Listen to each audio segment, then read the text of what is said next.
Hello दोस्तों, एक बार फिर से स्वागत है आपका आरा मिस्ट्री पॉइंट में। देखिए, बिहार एससीईआरटी का यह बुक है और इसमें आपको ज्योग्राफी का हम क्लास 10th का जो भी चैप्टर है वो करा रहे हैं, जिसे इसमें पहला चैप्टर में सब चैप्टर है, जैसे कि क ख ग घ ग है, तो उसमें ग है और इसमें जो है इसका नाम है वन्य एवं वन्य प्राणी संसाधन। बहुत ही इम्पोर्टेंट यह चैप्टर है, यहाँ से बहुत सारे क्वेश्चन यह आपको बिहार बोर्ड के एग्ज़ाम के लिए, बिहार पुलिस, बिहार टीचर, दरोगा और बिहार एसएससी अन्य एग्ज़ाम जो भी हैं, यहाँ से आपको बहुत सारे क्वेश्चन देखने को मिलेंगे। जो बिहार से रिलेटेड है वो तो क्वेश्चन आता ही है और अन्य क्वेश्चन भी आपको यहाँ से पूछे जाते हैं। चलिए शुरुआत करते हैं वन्य एवं वन्य प्राणी संसाधन के चैप्टर को।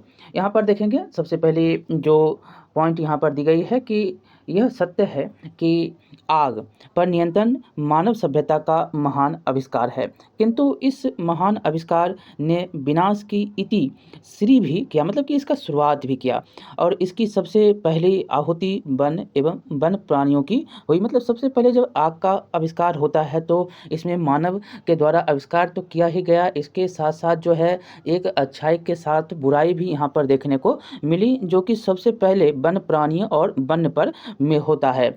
आगे है कि जब पके हुए मांस का रसा स्वादन हुआ तो वन प्राणियों का आखेट एवं पकाने तथा भूनने के लिए ईंधन संसाधन के रूप में वनों की लकड़ियों का उपयोग एक आम बात हो गई। यानी कि जो आप जो है किसी भी मांस को पकाकर खा रहे हैं तो जलाने के लिए तो किसका उपयोग होता है, तो ईंधन का उपयोग, ईंधन वन के जो है रूप में। तो यही कारण है कि आम बात हो गया लकड़ियों का उपयोग, वन काट करके ईंधन का उपयोग किया जाने लगा। अब आगे हम देखेंगे यहाँ पर कि वन्य एवं वन्य प्राणी मानव जीवन के प्रमुख हमसफ़र हैं। वन पृथ्वी के लिए सुरक्षा कवच जैसा है, यह केवल एक संसाधन ही नहीं बल्कि पारिस्थितिक तंत्र पारिस्थितिक तंत्र के निर्माण में महत्वपूर्ण घटक है। हमारा इनसे अटूट संबंध है। वास्तव में वन प्रकृति का एक अमूल्य उपहार है। ठीक है, अब देखिए यहाँ पर एक पॉइंट दिया गया है, यहाँ पर बॉक्स में देखेंगे तो क्या आप जानते हैं। देखिए, वन उस बड़े भूभाग को कहते हैं जो पेड़ पौधों एवं झाड़ियों द्वारा आच्छादित होते हैं। वे वन जो स्वतः विकसित होते हैं उसे प्राकृतिक वन कहते हैं और जो मानव द्वारा विकसित किए जाते हैं वह मानव निर्मित वन यानी कि वानिकी कहलाता है। और वन जैव विविधताओं का आवास होता है, जितने भी जीव जंतु हैं वह जो है निवास करते हैं। यहाँ पर वन के बारे में क्वेश्चन पूछा जाता है, वन किसे कहते हैं, तो वन क्या होता है, तो वह वन उस बड़े भूभाग को कहते हैं जहाँ पर क्या होता है, पेड़ पौधे झाड़ी ये सब जो है स्वतः विकसित हो जाते हैं, तो वह जो है वन होता है। और कुछ प्राकृतिक वन होते हैं और कुछ मानव निर्मित वन होते हैं। जो प्राकृतिक वन होते हैं तो वो आप देख रहे हैं जो कि स्वतः हो रहे हैं, और जो मानव निर्मित होते हैं वह जो है आप किसी पेड़ पौधे आम की बगीचे लगाते हैं, जो है लीची के बगीचे लगाते हैं, तो ये जो है ये मानव निर्मित होते हैं, इसको वानिकी के नाम से जाना जाता है। अब आगे हम चलेंगे तो यहाँ पर जीवों की विविधता में जो है दिया गया है और इसमें आपको पैंडा है, बाघ है, व्हेल है, मोर है और कछुआ है। तो बहुत सारे यहाँ पर देख सकते हैं, बहुत सारे पेड़ पौधों के बीच इर्द गिर्द, मतलब कि वन में बहुत सारे जीव जंतु रहते हैं और यही विविधता है। ठीक है, आगे हम चलेंगे यहाँ पर कि लिखा गया है कि सृष्टि, एक मिनट देखेंगे तो लिखा गया है कि सृष्टि के आरंभ से ही मानव इसके आंचल में पोषित होता रहा है। वन एवं वन प्राणी मानव के लिए जो है प्रतिस्थापित होने वाला संसाधन है। यह इस जीव मंडल में सभी जीवों को संतुलित स्थिति में जीने के लिए अथवा संतुलित पारिस्थितिकी तंत्र के निर्माण में सर्वाधिक योगदान देता है, क्योंकि सभी जीवों के लिए खाद्य ऊर्जा मतलब कि फूड एनर्जी प्रारंभिक स्रोत क्या है, वनस्पति ही है। हर कोई भी जीव जंतु का जो प्रारंभिक स्रोत है वह खाने वाला वह वनस्पति ही होता है। अगर देखेंगे तो आगे लिखा गया है कि भारत में जो वन संसाधन एक महत्वपूर्ण संसाधन है। यहाँ के लोग आरंभ से वन प्रिय रहे हैं, जिसका प्रमाण हमें धार्मिक ग्रंथों तथा लोक कथाओं से मिलता है। किंतु वर्तमान समय में विकास की दौर में हमने अपने अतीत के सभी गौरवशाली परंपराओं को नकार दिया है। हम वन और वन प्राणी के महत्व महत्व को नहीं समझ रहे हैं और तेज़ी से इस संसाधन का विदोहन कर रहे हैं। वस्तुतः हमें वन और वन्य जीव संसाधनों को संरक्षण देना चाहिए, मतलब कि बचाव करना चाहिए। कैसे वह आगे बढ़े इसके बारे में सोचना चाहिए। अब आगे है कि पॉइंट में देखेंगे तो वन और वन्य जीव संसाधनों के प्रकार और वितरण और कितने प्रकार के हैं, उसका क्या क्या कार्य है, सारे हम यहाँ पर देखेंगे। देखिए, वन विस्तार के नज़रिए से भारत विश्व का 10वां देश है और करीब 68 करोड़ हेक्टेयर भूमि पर जो है वन विस्तार है। रूस में 809 करोड़ हेक्टेयर पर वन विस्तार है और जो कि प्रथम स्थान पर है विश्व में। ये क्वेश्चन पूछा जा सकता है। आगे है कि ब्राज़ील में 478 करोड़ हेक्टेयर, कनाडा में 310 करोड़ हेक्टेयर और संयुक्त राज्य अमेरिका में 303 करोड़ हेक्टेयर और चीन में 197 करोड़ हेक्टेयर और ऑस्ट्रेलिया में 164 करोड़ हेक्टेयर और कांगो में 134 करोड़ हेक्टेयर और इंडोनेशिया में 88 करोड़ हेक्टेयर और पेरू में 69 करोड़ हेक्टेयर वन क्षेत्र हैं। भारत में 68 करोड़ है। ठीक है। अगला है कि FAO मतलब फूड एग्रीकल्चर ऑर्गेनाइजेशन देखेंगे। फूड एंड एग्रीकल्चर ऑर्गेनाइजेशन की वानिकी रिपोर्ट के अनुसार जो है वर्ष 1948 में विश्व में 4 अरब हेक्टेयर वन क्षेत्र था, जो 1963 में घटकर 3.8 हेक्टेयर हो गया और 1990 में 3.4 हेक्टेयर वन क्षेत्र बच गया। किंतु 2005 में इसमें कुछ सुधार आया और इसकी स्थिति जो है लगभग 1948 के समान हो गई, अर्थात कुल वन जो है 3.952 अरब हेक्टेयर हो गया। यह विश्व के भौगोलिक क्षेत्र का लगभग 30% है और भारत में 2001 की जनगणना में देखेंगे तो 19.27 है प्रतिशत भौगोलिक क्षेत्र में वन फैले हुए थे और वन सर्वेक्षण FSI के द्वारा जो है 20.55% भौगोलिक क्षेत्र का वन विस्तार यहाँ पर है। आगे देखेंगे तो इसका गणना होते रहता है। अब देखिए, आपको 2023 वाला वन रिपोर्ट आएगा, इस साल आपको आता हुआ नज़र आएगा। देखेंगे तो उसमें कितना वन का विस्तार हुआ है और किन किन क्षेत्रों में होता है। आगे है कि IRSP 6 संसाधन उपग्रह लीस थर्ड है। लीस थर्ड एक सुदूर संवेदी उपग्रह है जिसको रिमोट सेंसिंग सैटेलाइट कहते हैं। उसके माध्यम से जिसमें जो है स्कैनर के साथ कैमरे लगे होते हैं, मतलब कैमरे लगे होते हैं जो कि फ़ोटो खींचता है और उसका जो है इमेजरी से भारतीय वन के वास्तविक स्थिति को जानने में बहुत सहायता, मतलब सैटेलाइट से जो है वन की गणना की जाती है, सहायता प्राप्त होती है। और इसके जो हैं इसकी 10वीं रिपोर्ट 2005 के अनुसार देखेंगे तो देश में कुल 67.71 करोड़ हेक्टेयर वन क्षेत्र है, जो कि देश के कुल भौगोलिक क्षेत्र का जो है 20.60% है। अभी जो है 25 के लगभग है। आगे हम देखेंगे तो भारत में वनों का विस्तार एक समान नहीं है। यहाँ पर पूर्वोत्तर राज्य एवं मध्य प्रदेश वनों की दृष्टि से काफ़ी समृद्ध है, किंतु अंडमान निकोबार द्वीप समूह सबसे आगे है, जहाँ 90.3% भौगोलिक क्षेत्र में वन विकसित है। वृक्षों के घनत्व के आधार पर वनों को 5 वर्गों में रखा जा सकता है। अब एक एक बारे में हम जानेंगे, 5 जो हैं, जिसमें एक है अत्यंत सघन वन, जो कि कुल भौगोलिक क्षेत्र में वृक्षों का घनत्व 70% से अधिक होना चाहिए। उसके बाद है सघन वन, जो कि कुल भौगोलिक जो क्षेत्र है तो उसमें 40 से 70% का जो है 40 से 70% तक वृक्षों का घनत्व होना चाहिए। उसके बाद है खुला वन जिसको बोलते हैं, उसमें कुल भौगोलिक क्षेत्रफल का 10 से 40%। और उसके बाद है झाड़ियों एवं अन्य वन, इसमें कुल भौगोलिक क्षेत्र का वृक्षों का जो घनत्व है 10% से कम है। और उसके बाद है मैंग्रोव वन, जिसमें तटीय वन आता है, जो पश्चिम बंगाल में सुंदरबन डेल्टा में आपको देखने को मिलता है। और कुछ तमिलनाडु के जो तटीय क्षेत्र है वहाँ पर आपको देखने को मैंग्रोव वन होते हैं। और यहाँ पर देखेंगे तो 5 पॉइंट आपको याद रखना है कि वृक्षों के घनत्व के आधार पर वनों को 5 भाग में बांटा गया है, जिसमें अत्यंत सघन वन है, खुला वन है, झाड़ी वाला वन है और मैंग्रोव वन है। अब एक एक पर हम डिटेल से चर्चा करेंगे। अब देखिए, यहाँ पर अत्यंत सघन वन किसको कहते हैं, तो भारत में इस प्रकार के वन का विस्तार जो है 54.6 लाख हेक्टेयर भूमि पर है, जो कुल भौगोलिक क्षेत्र का 1.66% है। असम और सिक्किम को छोड़कर सभी पूर्वोत्तर राज्य इस वर्ग में आते हैं। 2 राज्य छोड़ देंगे तो असम और सिक्किम को। और इन क्षेत्रों में वनों का घनत्व कितना है तो 75% से अधिक है। अगला नंबर जो है वह है सघन वन। देखिए सघन वन के अंतर्गत जो है 73.60 लाख हेक्टेयर भूमि आते हैं, जो कुल भौगोलिक क्षेत्र का 3% है।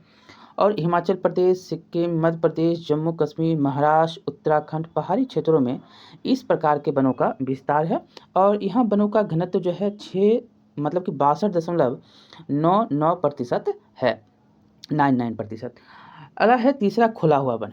तो 2.59 करोड़ हेक्टेयर भूमि पर इस वनों के जो है वर्ग के वनों का विस्तार है। और यह कुल भौगोलिक क्षेत्र का 7.12% है। इसमें कर्नाटक, तमिलनाडु, केरल, आंध्र प्रदेश, उड़ीसा के कुछ जिलों एवं असम के 16 आदिवासी जिलों में इस प्रकार के वनों का विस्तार है।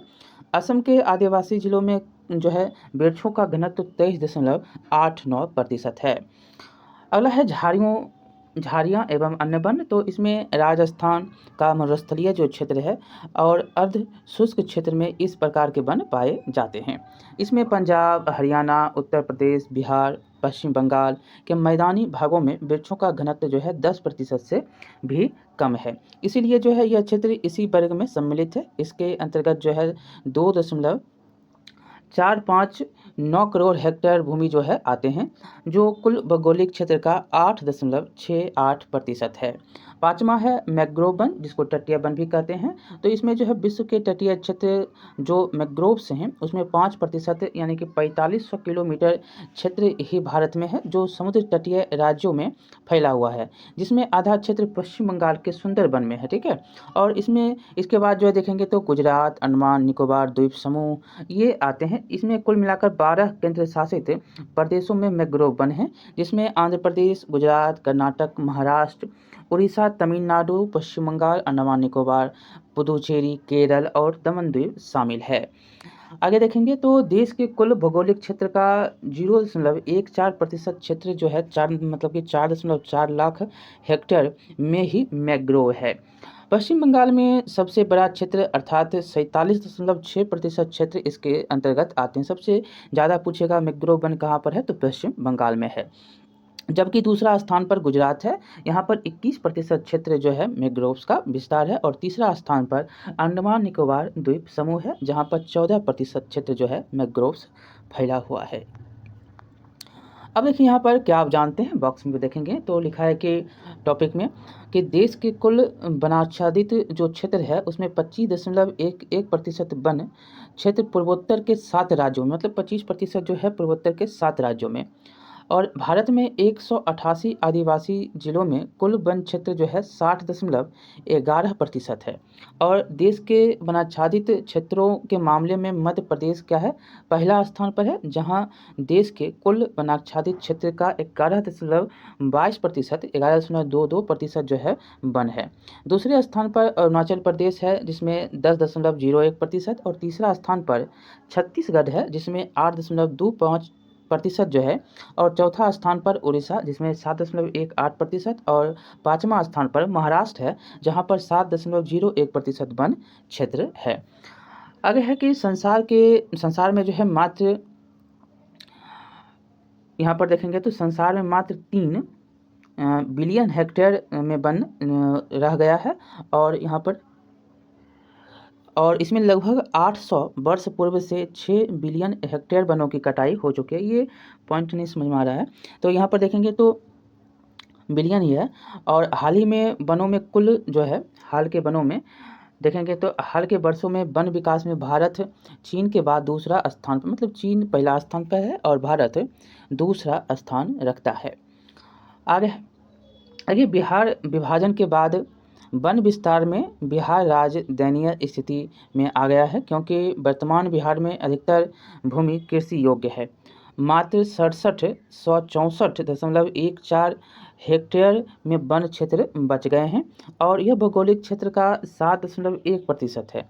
बिहार में 38 जिलों में 17 जिलों से वन क्षेत्र समाप्त हो गए हैं। इसमें आपको पश्चिम चंपारण, मुंगेर, बांका, जमुई, नवादा, नालंदा, गया, रोहतास, कैमूर, औरंगाबाद जिलों में वन की स्थिति कुछ बेहतर है, जिसका कुल क्षेत्रफल 3700 वर्ग किलोमीटर है और शेष में जो है अवक्रमित वन क्षेत्र है और वन के नाम पर केवल झाड़ झुरमुट बच गए हैं। यहाँ पर वन देखने को मिलते हैं, लेकिन अन्य जगहों में अब वन नहीं हैं। अब देखिए, प्रशासकीय दृष्टि से वनों को निम्नांकित वर्गों में रखा गया है। अब एक-एक बात को हम देखेंगे, बहुत ही इम्पोर्टेंट है, यहाँ से क्वेश्चन आते हैं। मेंस में क्वेश्चन अगर आप बीपीएससी या यूपीएससी का एग्ज़ाम देते हैं तो ये क्वेश्चन आपको आता है और क्वेश्चन पूछा भी जाता है, जो इस प्रकार का हो। देखिए, इसमें पहला है आरक्षित। जो रिजर्व वन होता है, फॉरेस्ट होता है, वो उसमें क्या-क्या होता है? देखिए, जो वन जलवायु की दृष्टि से महत्वपूर्ण होते हैं, उन्हें आरक्षित वन कहते हैं, जलवायु की दृष्टि से। इसमें आप ना तो लकड़ियों की जो कटाई होती है की जा सकती है, ना ही पशु चरने के लिए आप छोड़ सकते हैं, मतलब पशुचारण नहीं होता है। बाढ़ नियंत्रण, भूमि संरक्षण, मरुस्थल प्रसार को रोकने तथा जलवायु नियमित रहने हेतु इसकी आवश्यकता होती है। वन एवं वन्य जीवों के संरक्षण के लिए आरक्षित वनों को सबसे अधिक मूल्यवान माना जाता है। देश में जो है आधे से अधिक वन 54% जो है आरक्षित वन घोषित किए गए हैं। कितना प्रतिशत? 54%। अब देखिए, दूसरा है रक्षित, मतलब प्रोटेक्टेड जो फॉरेस्ट होता है, उसमें इस वन क्षेत्र में विशेष नियमों के अधीन पशुओं जो यहाँ पर विशेष नियम है, मतलब कुछ नियम के अधीन जो है पशुओं को चराने, सीमित रूप से लकड़ी काटने की सुविधा दी जाती है।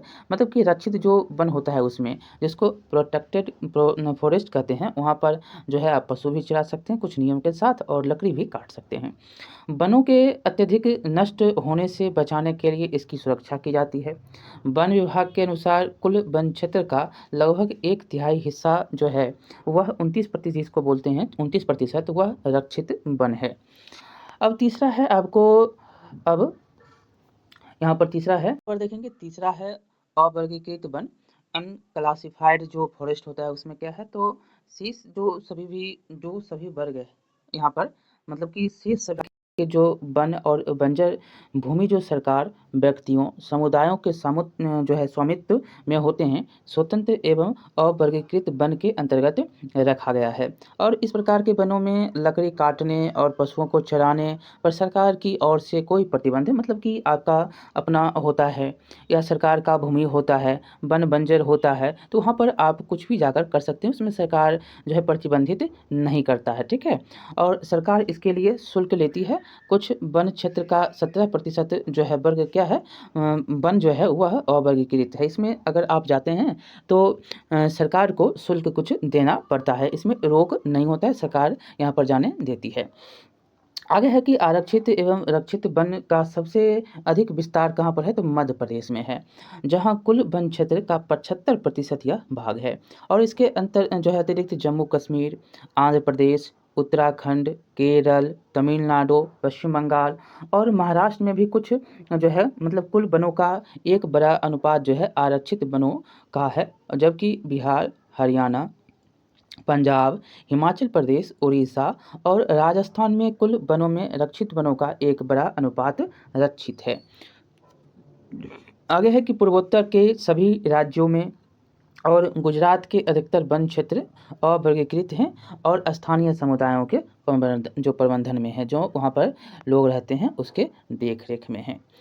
आगे है वन संपदा तथा वन्य जीवों का ह्रास एवं संरक्षण, कैसे इसको रोका जाए, कैसे ह्रास हो रहा है, तो इसको रोका जाए।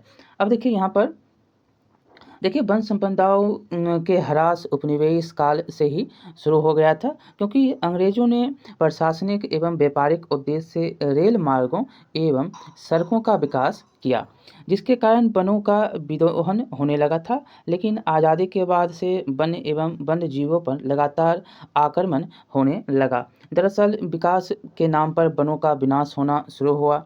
20वीं सदी के मध्य तक 24% क्षेत्र पर जो है वन विस्तार था, जो 21वीं सदी के आरंभ में ही संकुचित होकर 19% क्षेत्र में रह गया है। इसका मुख्य जो है कारण मानवीय हस्तक्षेप, पालतू पशुओं के द्वारा अनियंत्रित चारण एवं विविध तरीकों से वन संपदा का दोहन है, ठीक है। आगे है कि भारतीय वन सर्वेक्षण की जो अद्यतन रिपोर्ट के अनुसार देखेंगे तो भारत में वनों का उत्पादन 0.5 घन मीटर प्रति वर्ष है, जबकि विस्तार की दृष्टि से 2.1 घन मीटर है। भारत में वनों के ह्रास का एक बड़ा कारण कृषिगत भूमि का फैलाव है। एक सर्वेक्षण के अनुसार 1951 और 1980 के बीच में लगभग 26,200 वर्ग किलोमीटर वन क्षेत्र कृषि में परिवर्तित, मतलब कि वन को काटकर उसको कृषि में परिवर्तित कर दिया गया। विशेष रूप से पूर्वोत्तर और मध्य भारत में जनजातीय क्षेत्र में जो है स्थानांतरणीय कृषि, जिसको झूम खेती कहते हैं, अथवा स्लैश या वन्य खेती के चलते वनों का ह्रास हुआ है। यहाँ पर है बड़ी विकास योजनाओं से भी वनों को बहुत नुकसान हुआ है। 1952 ईस्वी में नदी घाटी परियोजनाओं के कारण जो है 5,000 वर्ग किलोमीटर से अधिक वन क्षेत्रों को नष्ट करना पड़ा, और इस प्रकार अभी भी कई परियोजनाएं चल रही है जिसमें वनों के विनाश का क्रम जारी है। तेजी से खनन कार्य के कारण भी वनों का क्षरण होता रहता है। इधर ही आपने सुना होगा कि जो कोयला खदान है उसके लिए वनों की कटाई हो रही थी, लेकिन ये बात कहाँ की है, तो यह बात है छत्तीसगढ़ की।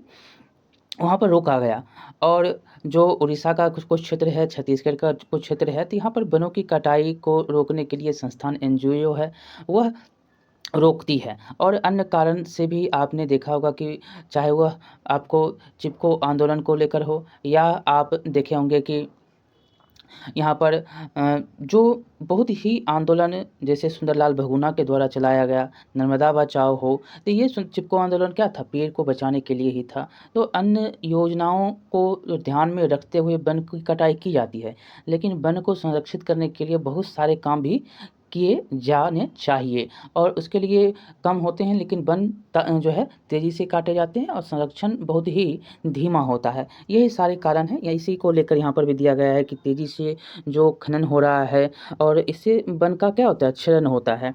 पश्चिम बंगाल में टाइगर रिजर्व डोलोमाइन जो है के खनन के कारण भारी खतरे में है। इस खनन में जो है कई प्रजातियों के प्राकृतिक आवासों को नुकसान हुआ है। तो अगर एक वन जो है अगर कट रहा है, तो आप सब जानते हैं कि उसमें बहुत सारे जीव जंतु निवास करते हैं, और उसका जो है घर क्या होता है, बर्बाद हो गया। अब उनकी जीवन के, भोजन के बहुत सारे जो आप जानते हैं कि एक घर में रहने के लिए बहुत सारे आपको काम करने पड़ते हैं, और उसके लिए बहुत ही अनेक प्रकार के जो संसाधन होते हैं उसको जुटाना पड़ता है। अगर संसाधन ही ख़त्म हो जाएगा तो क्या आप उसका जो है अपना जीवन व्यतीत कर पाइएगा, कोई भी जीव जंतु है। तो वही है कि जब पेड़ पौधे ही नहीं रहेंगे तो जीव जंतु अपना निवास, अपना भोजन इत्यादि आप कह सकते हैं कि वह कैसे प्राप्त कर सकते हैं।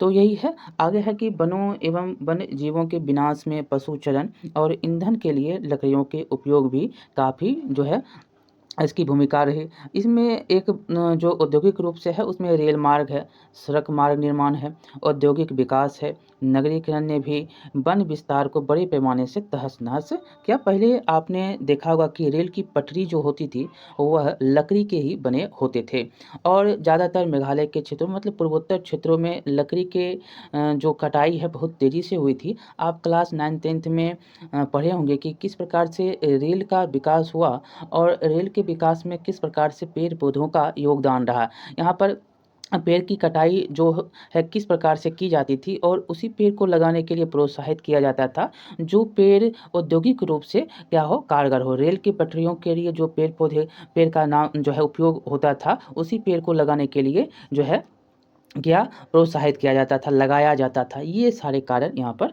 हैं। देखिए, कुछ पर्यावरण विशेषज्ञों के अनुसार जो है भारत के कई क्षेत्रों में संवर्धन जो यहाँ पर वृक्षारोपण अर्थात वाणिज्यिक दृष्टि से एकल वृक्षारोपण करने से पेड़ों की दूसरी प्रजातियाँ खत्म हो गई। और उदाहरण के तौर पर वही बात हम अभी आपको बोल रहे थे, और उदाहरण के तौर पर देखेंगे तो सागवान के एकल रोपण से दक्षिण भारत में अन्य प्राकृतिक वन जो है बर्बाद हो गया, जो प्राकृतिक रूप से उगते हैं, जो एक प्रकार के आप जड़ी बूटी के रूप में भी उसका उपयोग जो आप जानते होंगे कि बहुत सारे जड़ी बूटी जो है प्राकृतिक रूप से उगते हैं, और वह हिमालय के क्षेत्रों में, पहाड़ी के क्षेत्रों में आपको देखने को मिलते हैं जो खुद उगते हैं। अगर आप उसको उसको हटा करके आप सागवान लगा देंगे तो वो तो कोई काम का उसको तो आप अपना बिजनेस के लिए लकड़ी का उपयोग करने के लिए मतलब सागवान के बहुत सारे काम किए जाते हैं।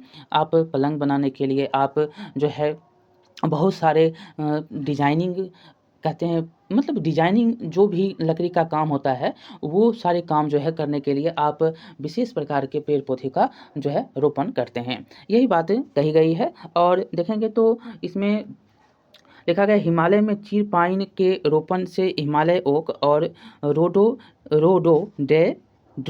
रोडोडेंड्रोन जो था उसका नुकसान हुआ। इसमें हिमालय के क्षेत्र में चीड़ पाइन रोप दे रहे हैं और इसमें जो हिमालय ओक है ये रोडोडेंड्रोन है ये सब जो है वन गायब होने लगे, नुकसान इसका होने लगा। अब देखेंगे तो हिमालय यब क्या है संकट में, तो ये क्या है, तो हिमालय यब होता है कि चीड़ के प्रकार का सदाबहार वन है मतलब वृक्ष है। ये जो है औषधीय पौधा है। क्या है ये? औषधीय पौधा है जो हिमाचल प्रदेश और अरुणाचल प्रदेश के कई क्षेत्रों में पाया जाता है। चीड़ी की छाल, पत्तियां, टहनियों, जड़ों टेक्सोल नामक रसायन निकाला जाता है। इससे क्या निकाला जाता है? तो टेक्सोल नामक रसायन का उपयोग मतलब उससे निकाला जाता है। चीड़ी की छाल, पत्ती और टहनी और जड़ से टेक्सोल नामक रसायन निकाला जाता है। इससे क्या होता है? तो इससे जो है कैंसर के रोगों का उपचार किया जाता है। इसके उपयोग में लिए जाते हैं। जो चीड़ी का छाल होता है, पत्ती होता है, टहनी होता है, ये क्वेश्चन पूछा गया है। देखिए आगे है कि इस से बनाई गई दवाई विश्व में सबसे अधिक बिकने वाली कैंसर औषधि है। इसके अत्यधिक निष्कासन से इस वनस्पति जाति के लिए अस्तित्व का संकट जो है पैदा हो गया है। और इस पिछले दशक में देखेंगे तो हिमाचल प्रदेश, अरुणाचल प्रदेश में विभिन्न क्षेत्रों में जो है यव के हजारों पेड़ विलुप्त हो चुके हैं। तो ये जो बातें हैं बहुत ही महत्वपूर्ण हैं, किस प्रकार से आप कैंसर का उपयोग करने के पेड़ पौधे को विलुप्त होते हुए देख रहे हैं। और वह जो है एक मानवीय कारण, चाहे आप किसी भी कारण से हो तो उपयोग, अगर आप कैंसर के इलाज जानते हैं कि कैंसर का इलाज अभी भी असंभव ही है। और मतलब कि इस प्रकार से आप जान सकते हैं कि कोई ही बच पाते हैं, अन्यथा बहुत सारे मतलब 100 में 90 लोग जो है उनकी मृत्यु कैंसर अगर हो गया तो हो जाती है। 10% जो है बचने के चांस होते हैं। अभी भी जो है इसकी खोज, दवाई की खोज जो है बहुत तेज़ी से चल रही है, शोध जो है चल रहे हैं। आगे यहाँ पर है, क्या आप जानते हैं हमारे देश में लगभग जो है 81,000 वन प्राणी उपजातियों और लगभग जो है 47,000 वनस्पति उपजातियां हैं। मतलब वन प्राणी उपजातियां 81,000 हैं और वहीं पर वनस्पति उपजातियां जो है 47,000 हैं। और वनस्पति उपजातियों में लगभग जो है 15,000 भारतीय मूल के हैं। ये क्वेश्चन आपको याद रखना, यहाँ से क्वेश्चन आते हैं। आगे देखेंगे यहाँ पर लिखा गया कि जैसे जैसे वनों का जो है दामन सिकुड़ा वैसे वैसे वन्य जीवों का आवास भी तंग होता गया। भोजन सुरक्षा हो गया एवं आनंद के लिए वन्य जीवों का शिकार वन्य जीवों के विनाश का एक बड़ा कारण है। आज स्थिति यह है कि बहुत सारे जो वन्य प्राणी हैं वह विलुप्त हो गए हैं या लुप्त प्राय हैं। भारत में चीता और गिद्ध इसके उदाहरण हैं। भारत में आपको पता होगा कि चीता अफ्रीका से, नामीबिया से लाकर बसाया जा रहा है ताकि उसका उत्थान हो सके। मतलब कि जो विलुप्त में हैं वो गिद्ध और चीता हैं।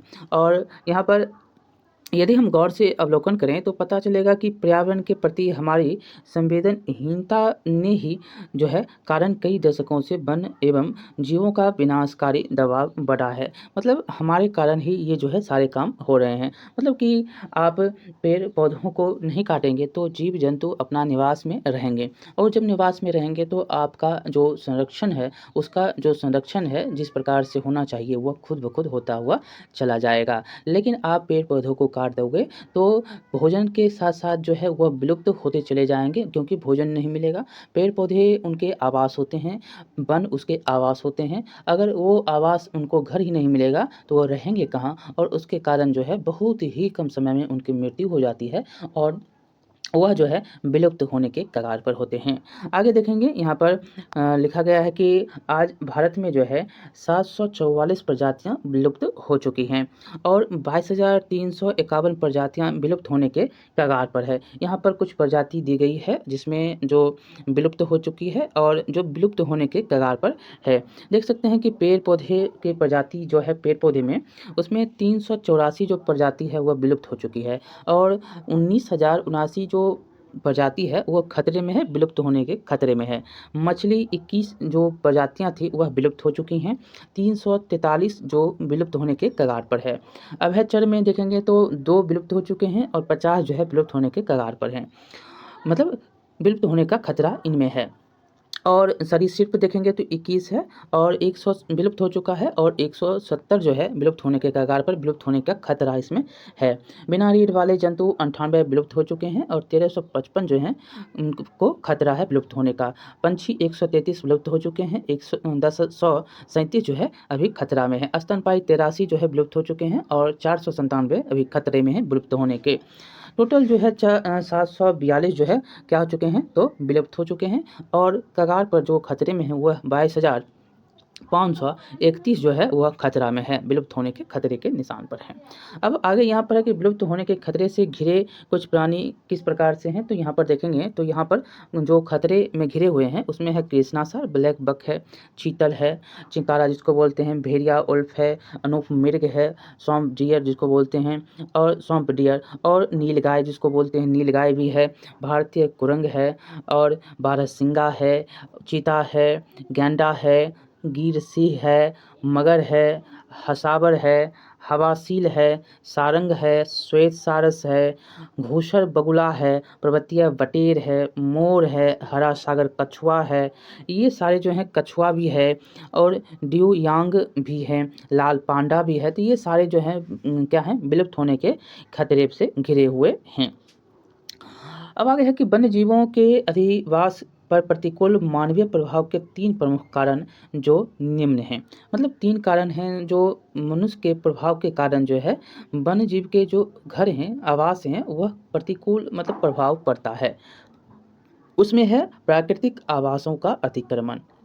पहला तो इसमें है कि वन्य जीवों के प्राकृतिक आवास जंगल, मैदानी क्षेत्र, नदियाँ, तालाब, वेटलैंड, पहाड़ी एवं तराई आदि ये सारे क्षेत्र हैं जहाँ पर जो है जब संख्या में जनसंख्या मतलब कि लोगों की जो संख्या है, जनसंख्या में हो रही और नियंत्रित वृद्धि, औद्योगिक विकास, शहरीकरण, बड़े बांध या अन्य परियोजनाएं इनके आवास की अतिक्रमण कर रही है और यातायात की सुविधाओं में वृद्धि के कारण भी वन्य जीवों के प्राकृतिक आवासों का अतिक्रमण हुआ है और प्राकृतिक निवास स्थान के छीन जाने के दबाव से वन्य जीवों की सामान्य वृद्धि तथा प्रजनन क्षमता में कमी आई है। ये सारे कारण हैं जो कि प्राकृतिक आवासों का अतिक्रमण अगर हो रहा है तो वन्य जीव के सामान्य वृद्धि, प्रजनन हो गया, निवास स्थान हो गया, भोजन हो गया, इन सब में कमी आती है। ठीक है, क्या आप जानते हैं निम्न तलीय जो तल जमाव वाले क्षेत्र को वेटलैंड कहते हैं। मतलब कि जो जमाव क्षेत्र होता है, जो तल में आपको देखने को मिलता है, जल जहाँ पर जम जाता है उसको वेटलैंड कहा जाता है।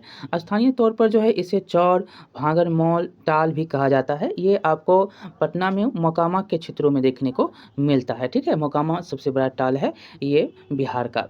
अगला देखेंगे यहाँ पर कि प्रदूषण जनित समस्या। अब प्रदूषण से भी जो है पेड़ पौधों को, वन्य प्राणी को जो है समस्याएं हुई है जिसके कारण वह विलुप्त हुए हैं। देखेंगे तो बढ़ते प्रदूषणों ने कई समस्याओं को जन्म दिया है। इनमें वन्य जीवों की संख्या में कमी के प्रमुख कारण पराबैंगनी किरणें, अम्ल वर्षा, हरित गृह प्रभाव और इसके अतिरिक्त जो है वायु, जल एवं मृदा प्रदूषण के कारण वन्य एवं वन्य जीवों का जीवन चक्र गंभीर रूप से प्रभावित हो रहा है। जीवन चक्र को पूर्ण किए बिना नए पौधों या जंतु का जन्म नहीं हो सकता है। फलतः वास स्थान जो है उपलब्ध रहने के बावजूद वन्य जीव धीरे धीरे विलुप्त हो रहे हैं। कारण मृदा प्रदूषण, जल प्रदूषण, वायु प्रदूषण, हरित गृह प्रवाह हो, बैंगनी पराबैंगनी किरण हो, अम्ल वर्षा हो, इन सब कारण से जो है इनका जीवन जन्म के साथ ही समाप्त हो जाता है। जब तक पूर्ण जीवन नहीं होगा तब तक वो अपना जनन नहीं कर सकते हैं। तो ये जो है जीवन चक्र उनका नहीं चल सकता है। आगे है तीसरा आर्थिक लाभ। तो रंग बिरंगी तितलियों से लेकर मेढकों, पंछियों और जंगली जानवरों, कछुआ, तोता एवं अन्य स्थानीय परिंदों का अवैध शिकार जो है कर इन्हें बेचा जाता है। जो मेढक हो गया, पंछी हो गया, जंगली जानवर हो गया, कछुआ, तोता, ये सब जो है स्थानीय जो परिंदे हैं वो क्या करते हैं, तो अवैध शिकार इसका लोग कर लेते हैं और उसको बेचते हैं। और इसकी जो है राष्ट्रीय और अंतर्राष्ट्रीय स्तर पर कालाबाजारी होती है। चीन ऐसे वन्य जीवों के कालाबाजारी का मुख्य केंद्र है। आप सब जानते हैं कि वहाँ पर कुत्ता भी मारकर खाया जाता है। वहाँ पर मेढक हो गया, पंछी हो गया, अन्य जो जीव जंतु हैं बहुत सारे जो हैं वहाँ पर कालाबाजारी का मुख्य जो है केंद्र चीन है।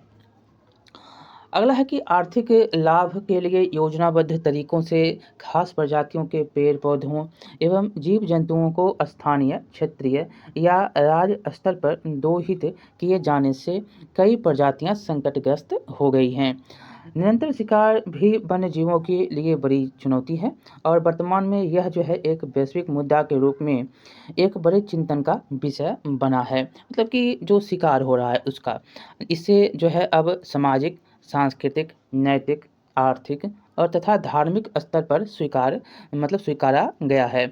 यही नहीं, साहित्यविदों, कवियों एवं कलाकारों में भी इसकी चेतना जो है के लिए उनकी रचना देखेंगे तो अपनी रचनाओं में मुख्य रूप से स्थान दिया है। भारत में तो आदिकाल से वन और वन्य प्राणियों के महत्व को स्वीकारा गया है।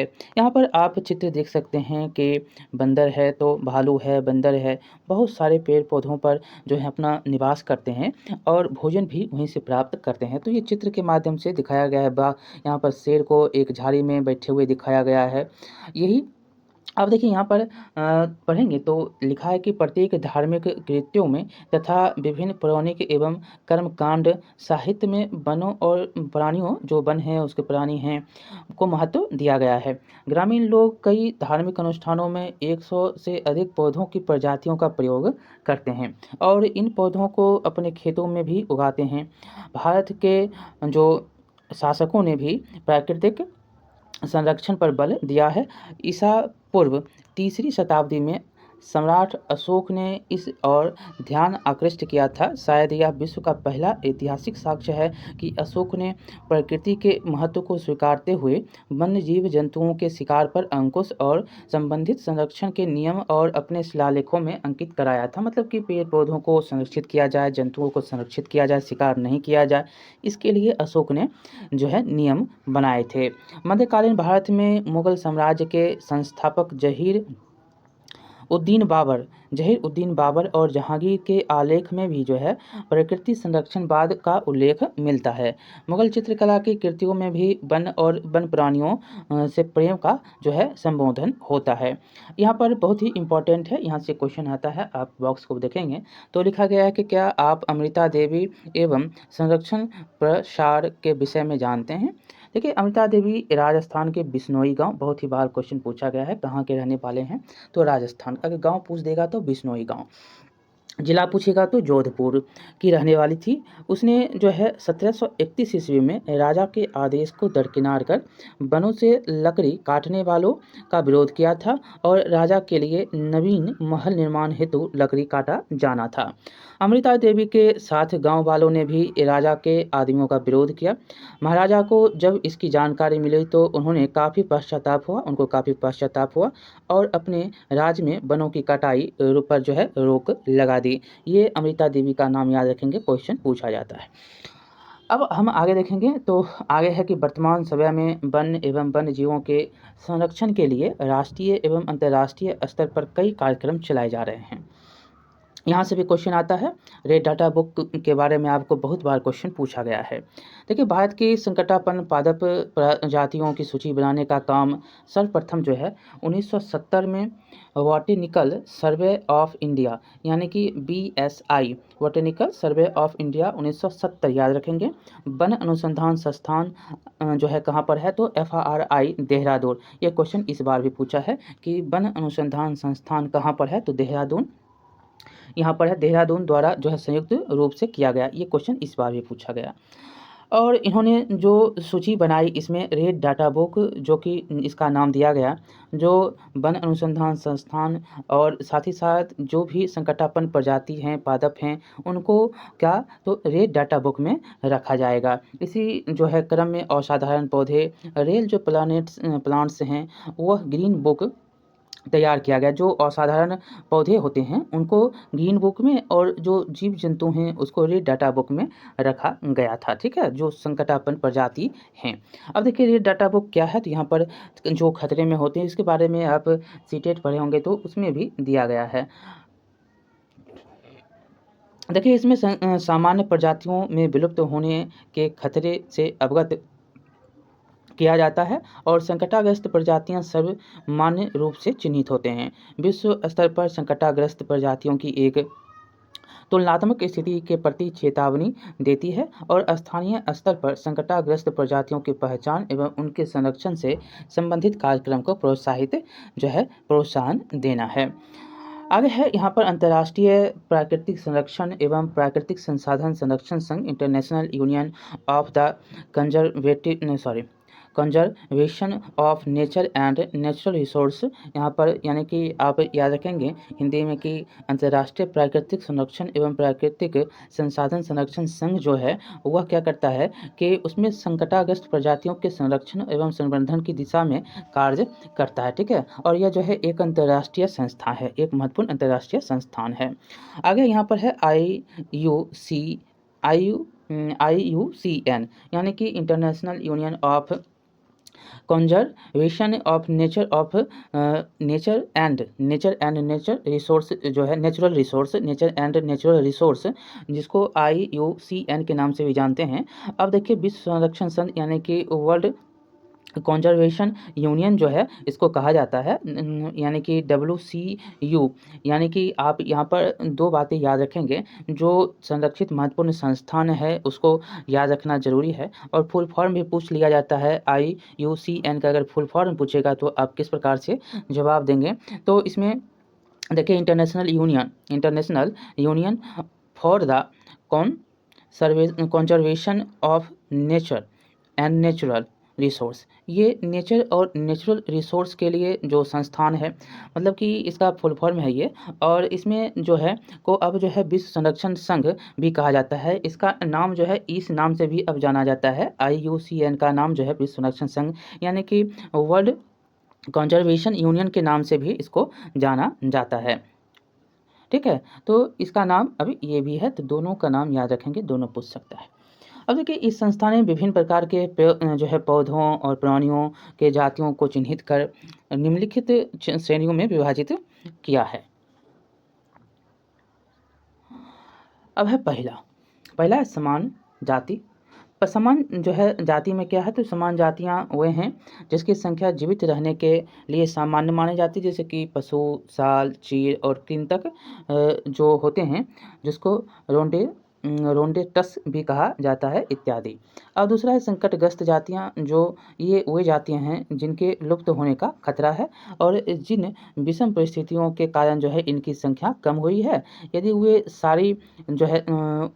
वे जारी रहती है तो इन जातियों का जीवित रहना कठिन है। काला हिरन, मगरमच्छ, भारतीय जंगली गधा हो गया, पूंछ वाला बंदर हो गया और संगाई मतलब मणिपुरी हिरन हो गया, ये सब जो है क्या है, संकटापन्न प्रजातियां हैं।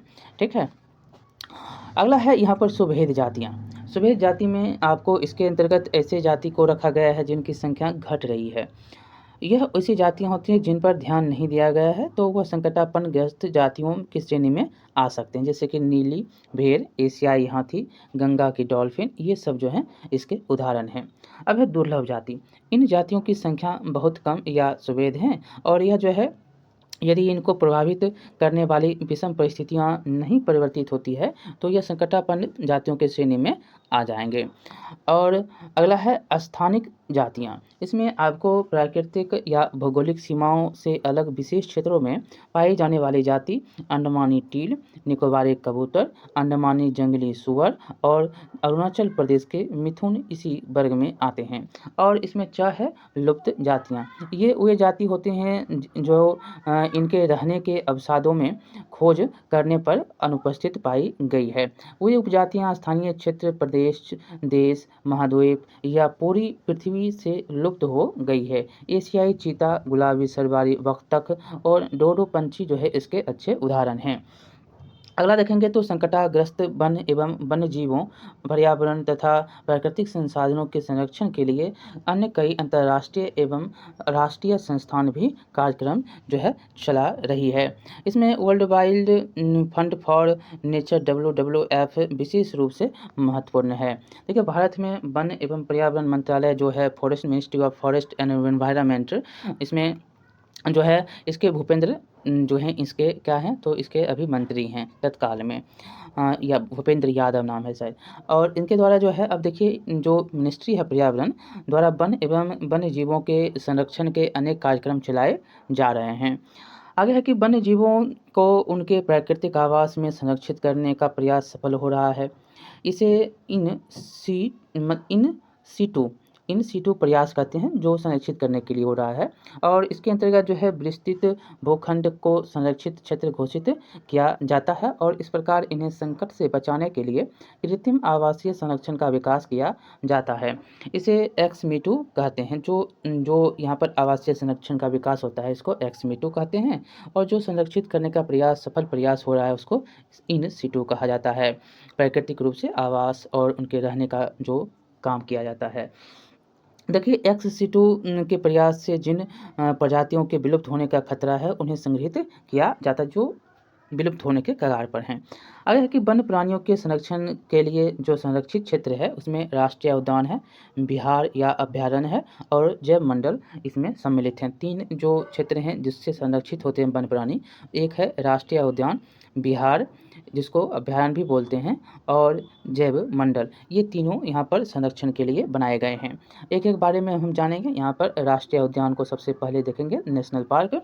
देखिए, ऐसे पार्क का उद्देश्य जो है वन्य प्राणियों के प्राकृतिक आवास में वृद्धि एवं प्रजनन की परिस्थितियों को तैयार करना है।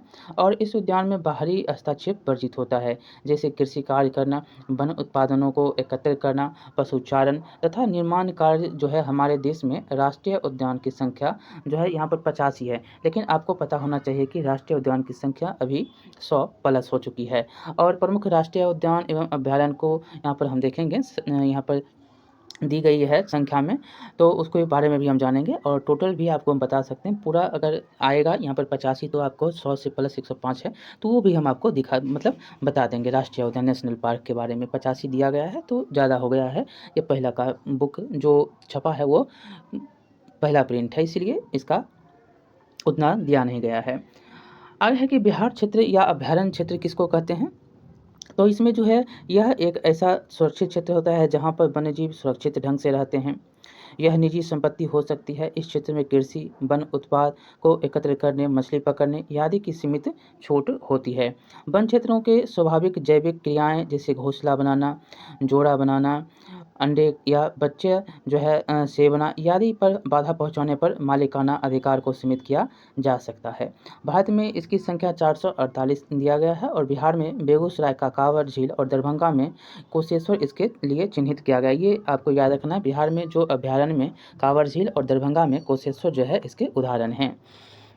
अब है जैव मंडल। जैव मंडल किसको कहते हैं, तो बायोस्फीयर रिजर्व जो होता है वह होता है, यह वह क्षेत्र होते हैं जहां प्राथमिकता के आधार पर जैव विविधता के संरक्षण के कार्यक्रम चलाए जाते हैं। इन क्षेत्रों में जैव विविधता के आनुवांशिकी विविधता के रूप में संरक्षित कार्यक्रम चलाया जाता है। विश्व के 65 देशों में करीब 243 सुरक्षित जैव मंडल क्षेत्र हैं और भारत में इनकी संख्या जो है 14 दी गई है। यहाँ पर 14 से ज़्यादा हो गए हैं, इसके बारे में भी हम आगे जानेंगे। ठीक है, देखिए पूरा दिया गया है और इसके बारे में हम आपको बता ही देते हैं पूरा का पूरा, और उसके बाद हम जो है आगे चलेंगे। यह है आपका भारत में जो राज्य के अनुसार राष्ट्रीय उद्यान है वो सारा यहाँ पर दिया गया है। देखिए अभी टोटल भारत में 106 यानी कि 106 जो है टोटल राष्ट्रीय उद्यान है और इसमें 85 दिया गया है। तो अभी और उस समय में बहुत ही अंतर है थोड़ा। और यहाँ पर जिला वाइज दिया गया है, एक एक देखेंगे। तो मध्य प्रदेश में जो है बांधवगढ़ राष्ट्रीय उद्यान उमरिया है, और फासिल राष्ट्रीय उद्यान मंडला है, कान्हा राष्ट्रीय उद्यान मंडला और बालाघाट, माधव राष्ट्रीय उद्यान शिवपुरी, पन्ना राष्ट्रीय उद्यान पन्ना छतरपुर, और पेंच राष्ट्रीय उद्यान होशंगाबाद जो है मध्य प्रदेश में ये सारे हैं, सतपुरा राष्ट्रीय उद्यान भोपाल, और संजय डुगरी राष्ट्रीय उद्यान सीधी में है। कर्नाटक में गांधी सागर अभयारण्य मंदसौर है, और बांदीपुर राष्ट्रीय उद्यान है, और भद्रा अभयारण्य मंगुलर में है, और डंडेरी वन्यजीव अभयारण्य दक्षिण कन्नड़ में है, और सारावती वन्यजीव अभयारण्य शिवा मोग्गा में है। और राजस्थान में देखेंगे तो रणथंभौर राष्ट्रीय उद्यान सवाई माधोपुर में है, घना पंछी विहार भरतपुर में है। क्वेश्चन बहुत बार ये सारे पूछे गए हैं। और दर्रात अभयारण्य कोटा में है, और सरिस्का वन्य जीव अभयारण्य अलवर में है। डेजर्ट्स अभयारण्य जैसलमेर बाड़मेर में है। और आंध्र प्रदेश में देखेंगे तो कावला वन्य जीव अभयारण्य जो है आदिलाबाद में है, और किन्नरसारी वन्य जीव अभयारण्य और मालापट्टी पंछी विहार नेल्लोर। अगला देखेंगे तो केरल में परबिम कुलम वन्यजीव अभयारण्य पालघाट है, और पेरियार राष्ट्रीय उद्यान और विनायड वन्यजीव अभयारण्य ये सारे केरल में हैं। अगला है उत्तराखंड। तो उत्तराखंड में है कार्बेट राष्ट्रीय उद्यान नैनीताल, नंदा देवी राष्ट्रीय उद्यान चमोली, केदारनाथ अभयारण्य चमोली, चीला अभयारण्य गढ़वाल। ये सब करेंट में आप भी देख लीजिएगा, क्योंकि बहुत सारे जो राज्य हैं उसमें जो है राष्ट्रीय उद्यान जुड़े हैं, नेशनल पार्क जुड़े हैं, तो वो आपको करेंट में पूछ देता है। उत्तर प्रदेश में दुधवा राष्ट्रीय उद्यान लखीमपुर खीरी है, और चंद्रप्रभा अभयारण्य बनारसी है। असम में काजीरंगा राष्ट्रीय उद्यान शिवसागर ने जो है नौगांव में है, और मानस वन्यजीव अभयारण्य ग्वालपारा में है, और सोनाई रूपा वन्यजीव अभयारण्य दरांग में। झारखंड में देखेंगे तो हजारीबाग वन्यजीव अभयारण्य और पलामू वन्यजीव अभयारण्य पलामू, और डालमा वन्यजीव अभयारण्य है। तमिलनाडु में जो है मुदुमलाई वन्यजीव अभयारण्य है, अन्नामलाई बाघ अभयारण्य है, और गुंडी जो है राष्ट्रीय उद्यान चेन्नई में है। महाराष्ट्र में आपको बोलीवरी राष्ट्रीय उद्यान मुंबई में, और टोडोवा राष्ट्रीय उद्यान चंद्रपुर, और डाकना अभयारण्य अमरावती में है। अगला गुजरात है। तो गुजरात में गिरी राष्ट्रीय उद्यान जूनागढ़ में, और बलवाडर राष्ट्रीय उद्यान भावनगर में। हिमाचल प्रदेश में रोहिला राष्ट्रीय उद्यान कुल्लू में, शिकारी देवी वन्य जीवन अभयारण्य मंडी में, और पश्चिम बंगाल में जो है जल्दापारा वन्यजीव अभयारण्य जलपाईगुड़ी में, और सुंदरबन टाइगर रिजर्व 24 परगना में स्थित है। अगला है अरुणाचल प्रदेश। तो अरुणाचल प्रदेश में अरुणाचल प्रदेश वन्यजीव अभयारण्य कामेंगा में है, और चंदफा वन्यजीव अभयारण्य तीरप में है। अगला देखेंगे तो उड़ीसा है। तो उड़ीसा में जो है सिमलीपाल राष्ट्रीय उद्यान मयूरगंज में, और चिल्का अभयारण्य पुरी में है। अगला है छत्तीसगढ़। तो छत्तीसगढ़ में आपको इंद्रावती राष्ट्रीय उद्यान बस्तर, कांकेर राष्ट्रीय उद्यान कांकेर, गुटरू राष्ट्रीय उद्यान बस्तर, और उदयंती राष्ट्रीय उद्यान रायपुर, और तमोर पिंगला राष्ट्रीय उद्यान सरगुजा में है। जम्मू कश्मीर में आपको दिनगांव राष्ट्रीय उद्यान श्रीनगर, और सिक्किम में कंचनजंगा जो है राष्ट्रीय उद्यान है। मिजोरम में डंपा वन्यजीव अभयारण्य आइजोल है, और नागालैंड में जो है इंटेंगी वन्यजीव अभयारण्य कोहिमा। ये सारे के सारे 85 जो नाम थे आपको हमने बताए। टोटल 106 जो है राष्ट्रीय उद्यान अभी भारत में हैं। अब यहाँ पर देखेंगे तो अगला दिया गया है, यहाँ पर नंदा देवी है, और बहुत सारे जगहों का नाम दिया गया है। ये भारत का नक्शा में कहाँ कहाँ पर है यही दिया गया है। इसमें नंदा देवी यहाँ पर देखेंगे तो नंदा देवी है, नारकिट है, मानस है, क्यू साइकोवा है, देहांग है, देवांग सुंदरबन है, मन्नार की खाड़ी, नीलगिरी, ग्रेट निकोबार, सिमलीपाल, कंचनजंगा, पंचमढ़ी, और जो है अगस्था मलाई, और जो है वो है अचान कमार, अमरकंटक। तो सबसे अंतिम में आपको अमरकंटक तो जानते ही हैं कि अमरकंटक मध्य प्रदेश में ये 12-14 वाला है और 10-6-11 ऐसे करके आप देख सकते हैं पूरा का पूरा भारत का नक्शा में कहाँ कौन पड़ता है दिया गया है। अब हम आगे देखेंगे तो आगे है कि भारत सरकार के पर्यावरण एवं वन मंत्रालय के वार्षिक रिपोर्ट 2004-06 के अनुसार जो है राष्ट्रीय उद्यान बिहार अभयारण्यों एवं जैव मंडलों की सूची तालिका 2 में राष्ट्रीय उद्यान और बिहारों के जैव मंडल के क्षेत्र में दर्शाए गए हैं। तो यहाँ पर आपने देखा। अब है यहाँ पर प्रजनन केंद्र। देखिए प्रतिकूल परिस्थितियों में जीवों के प्रजनन दर में कमी आती है और ऐसी कई प्रजातियाँ हैं जिनकी प्रजनन दर कम होने के कारण जो है संकटग्रस्त सूची में शामिल हैं।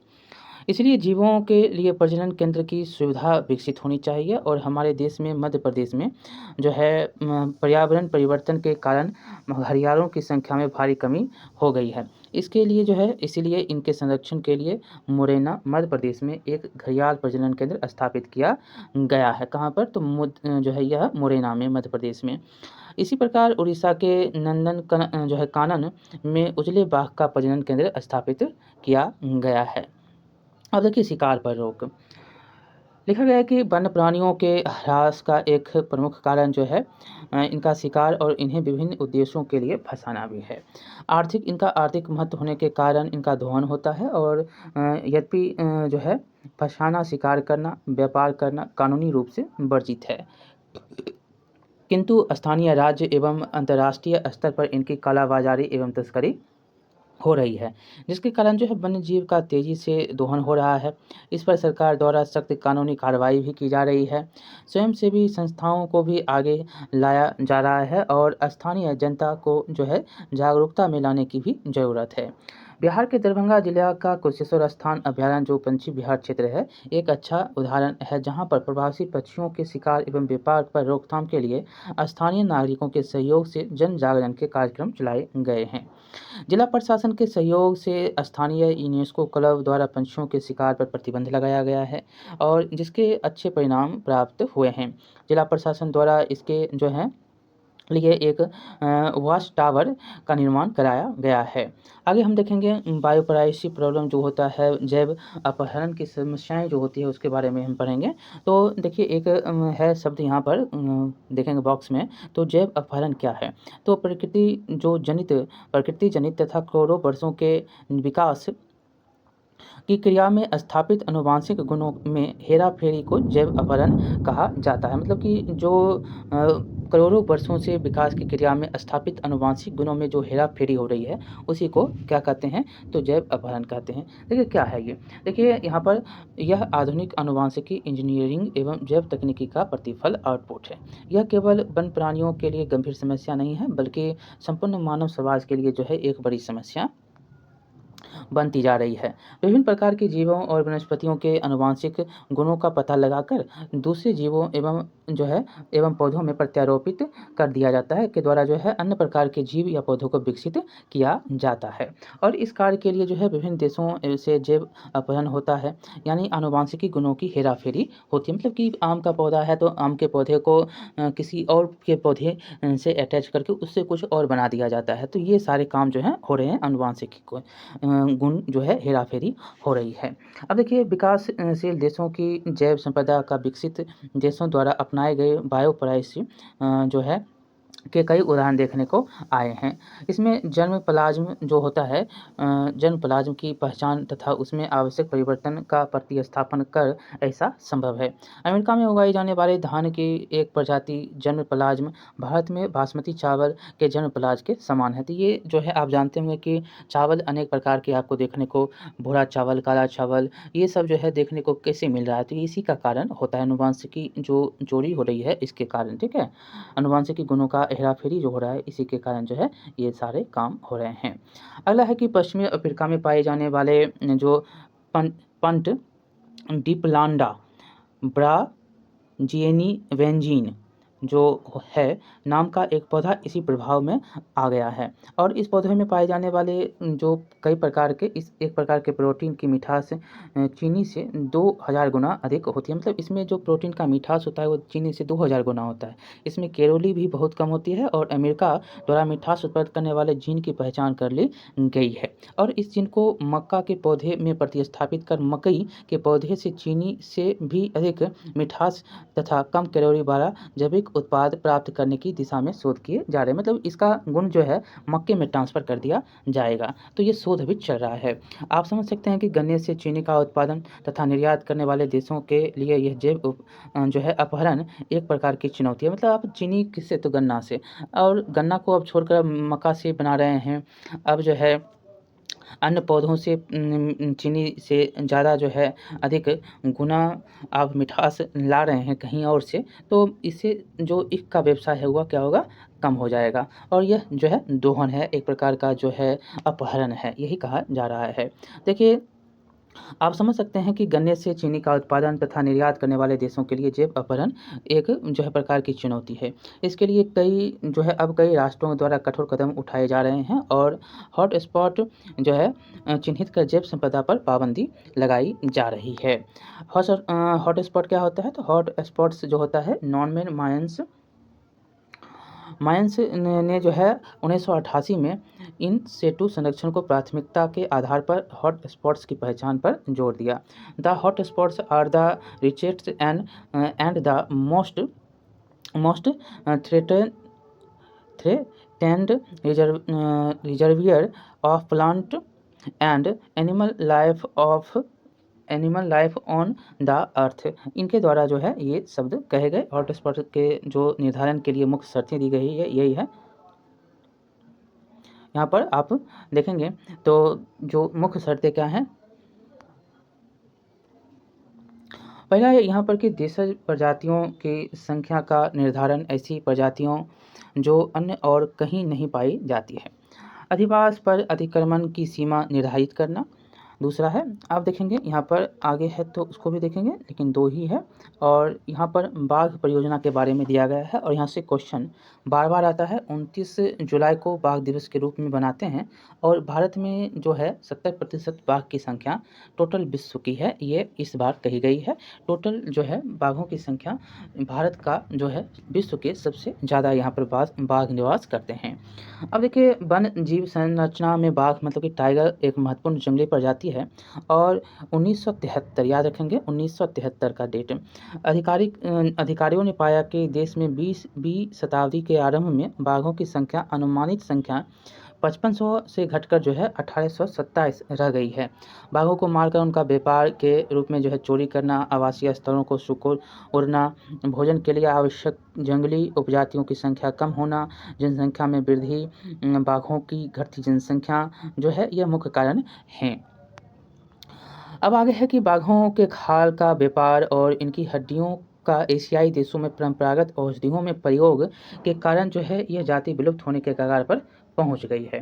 क्योंकि भारत और नेपाल दुनिया की 2/3 बाघों को आवास उपलब्ध कराते हैं, अतः ये जो है देश ही शिकार, चोरी और गैर कानूनी जो है व्यापार करने में मुख्य निशाने पर हैं।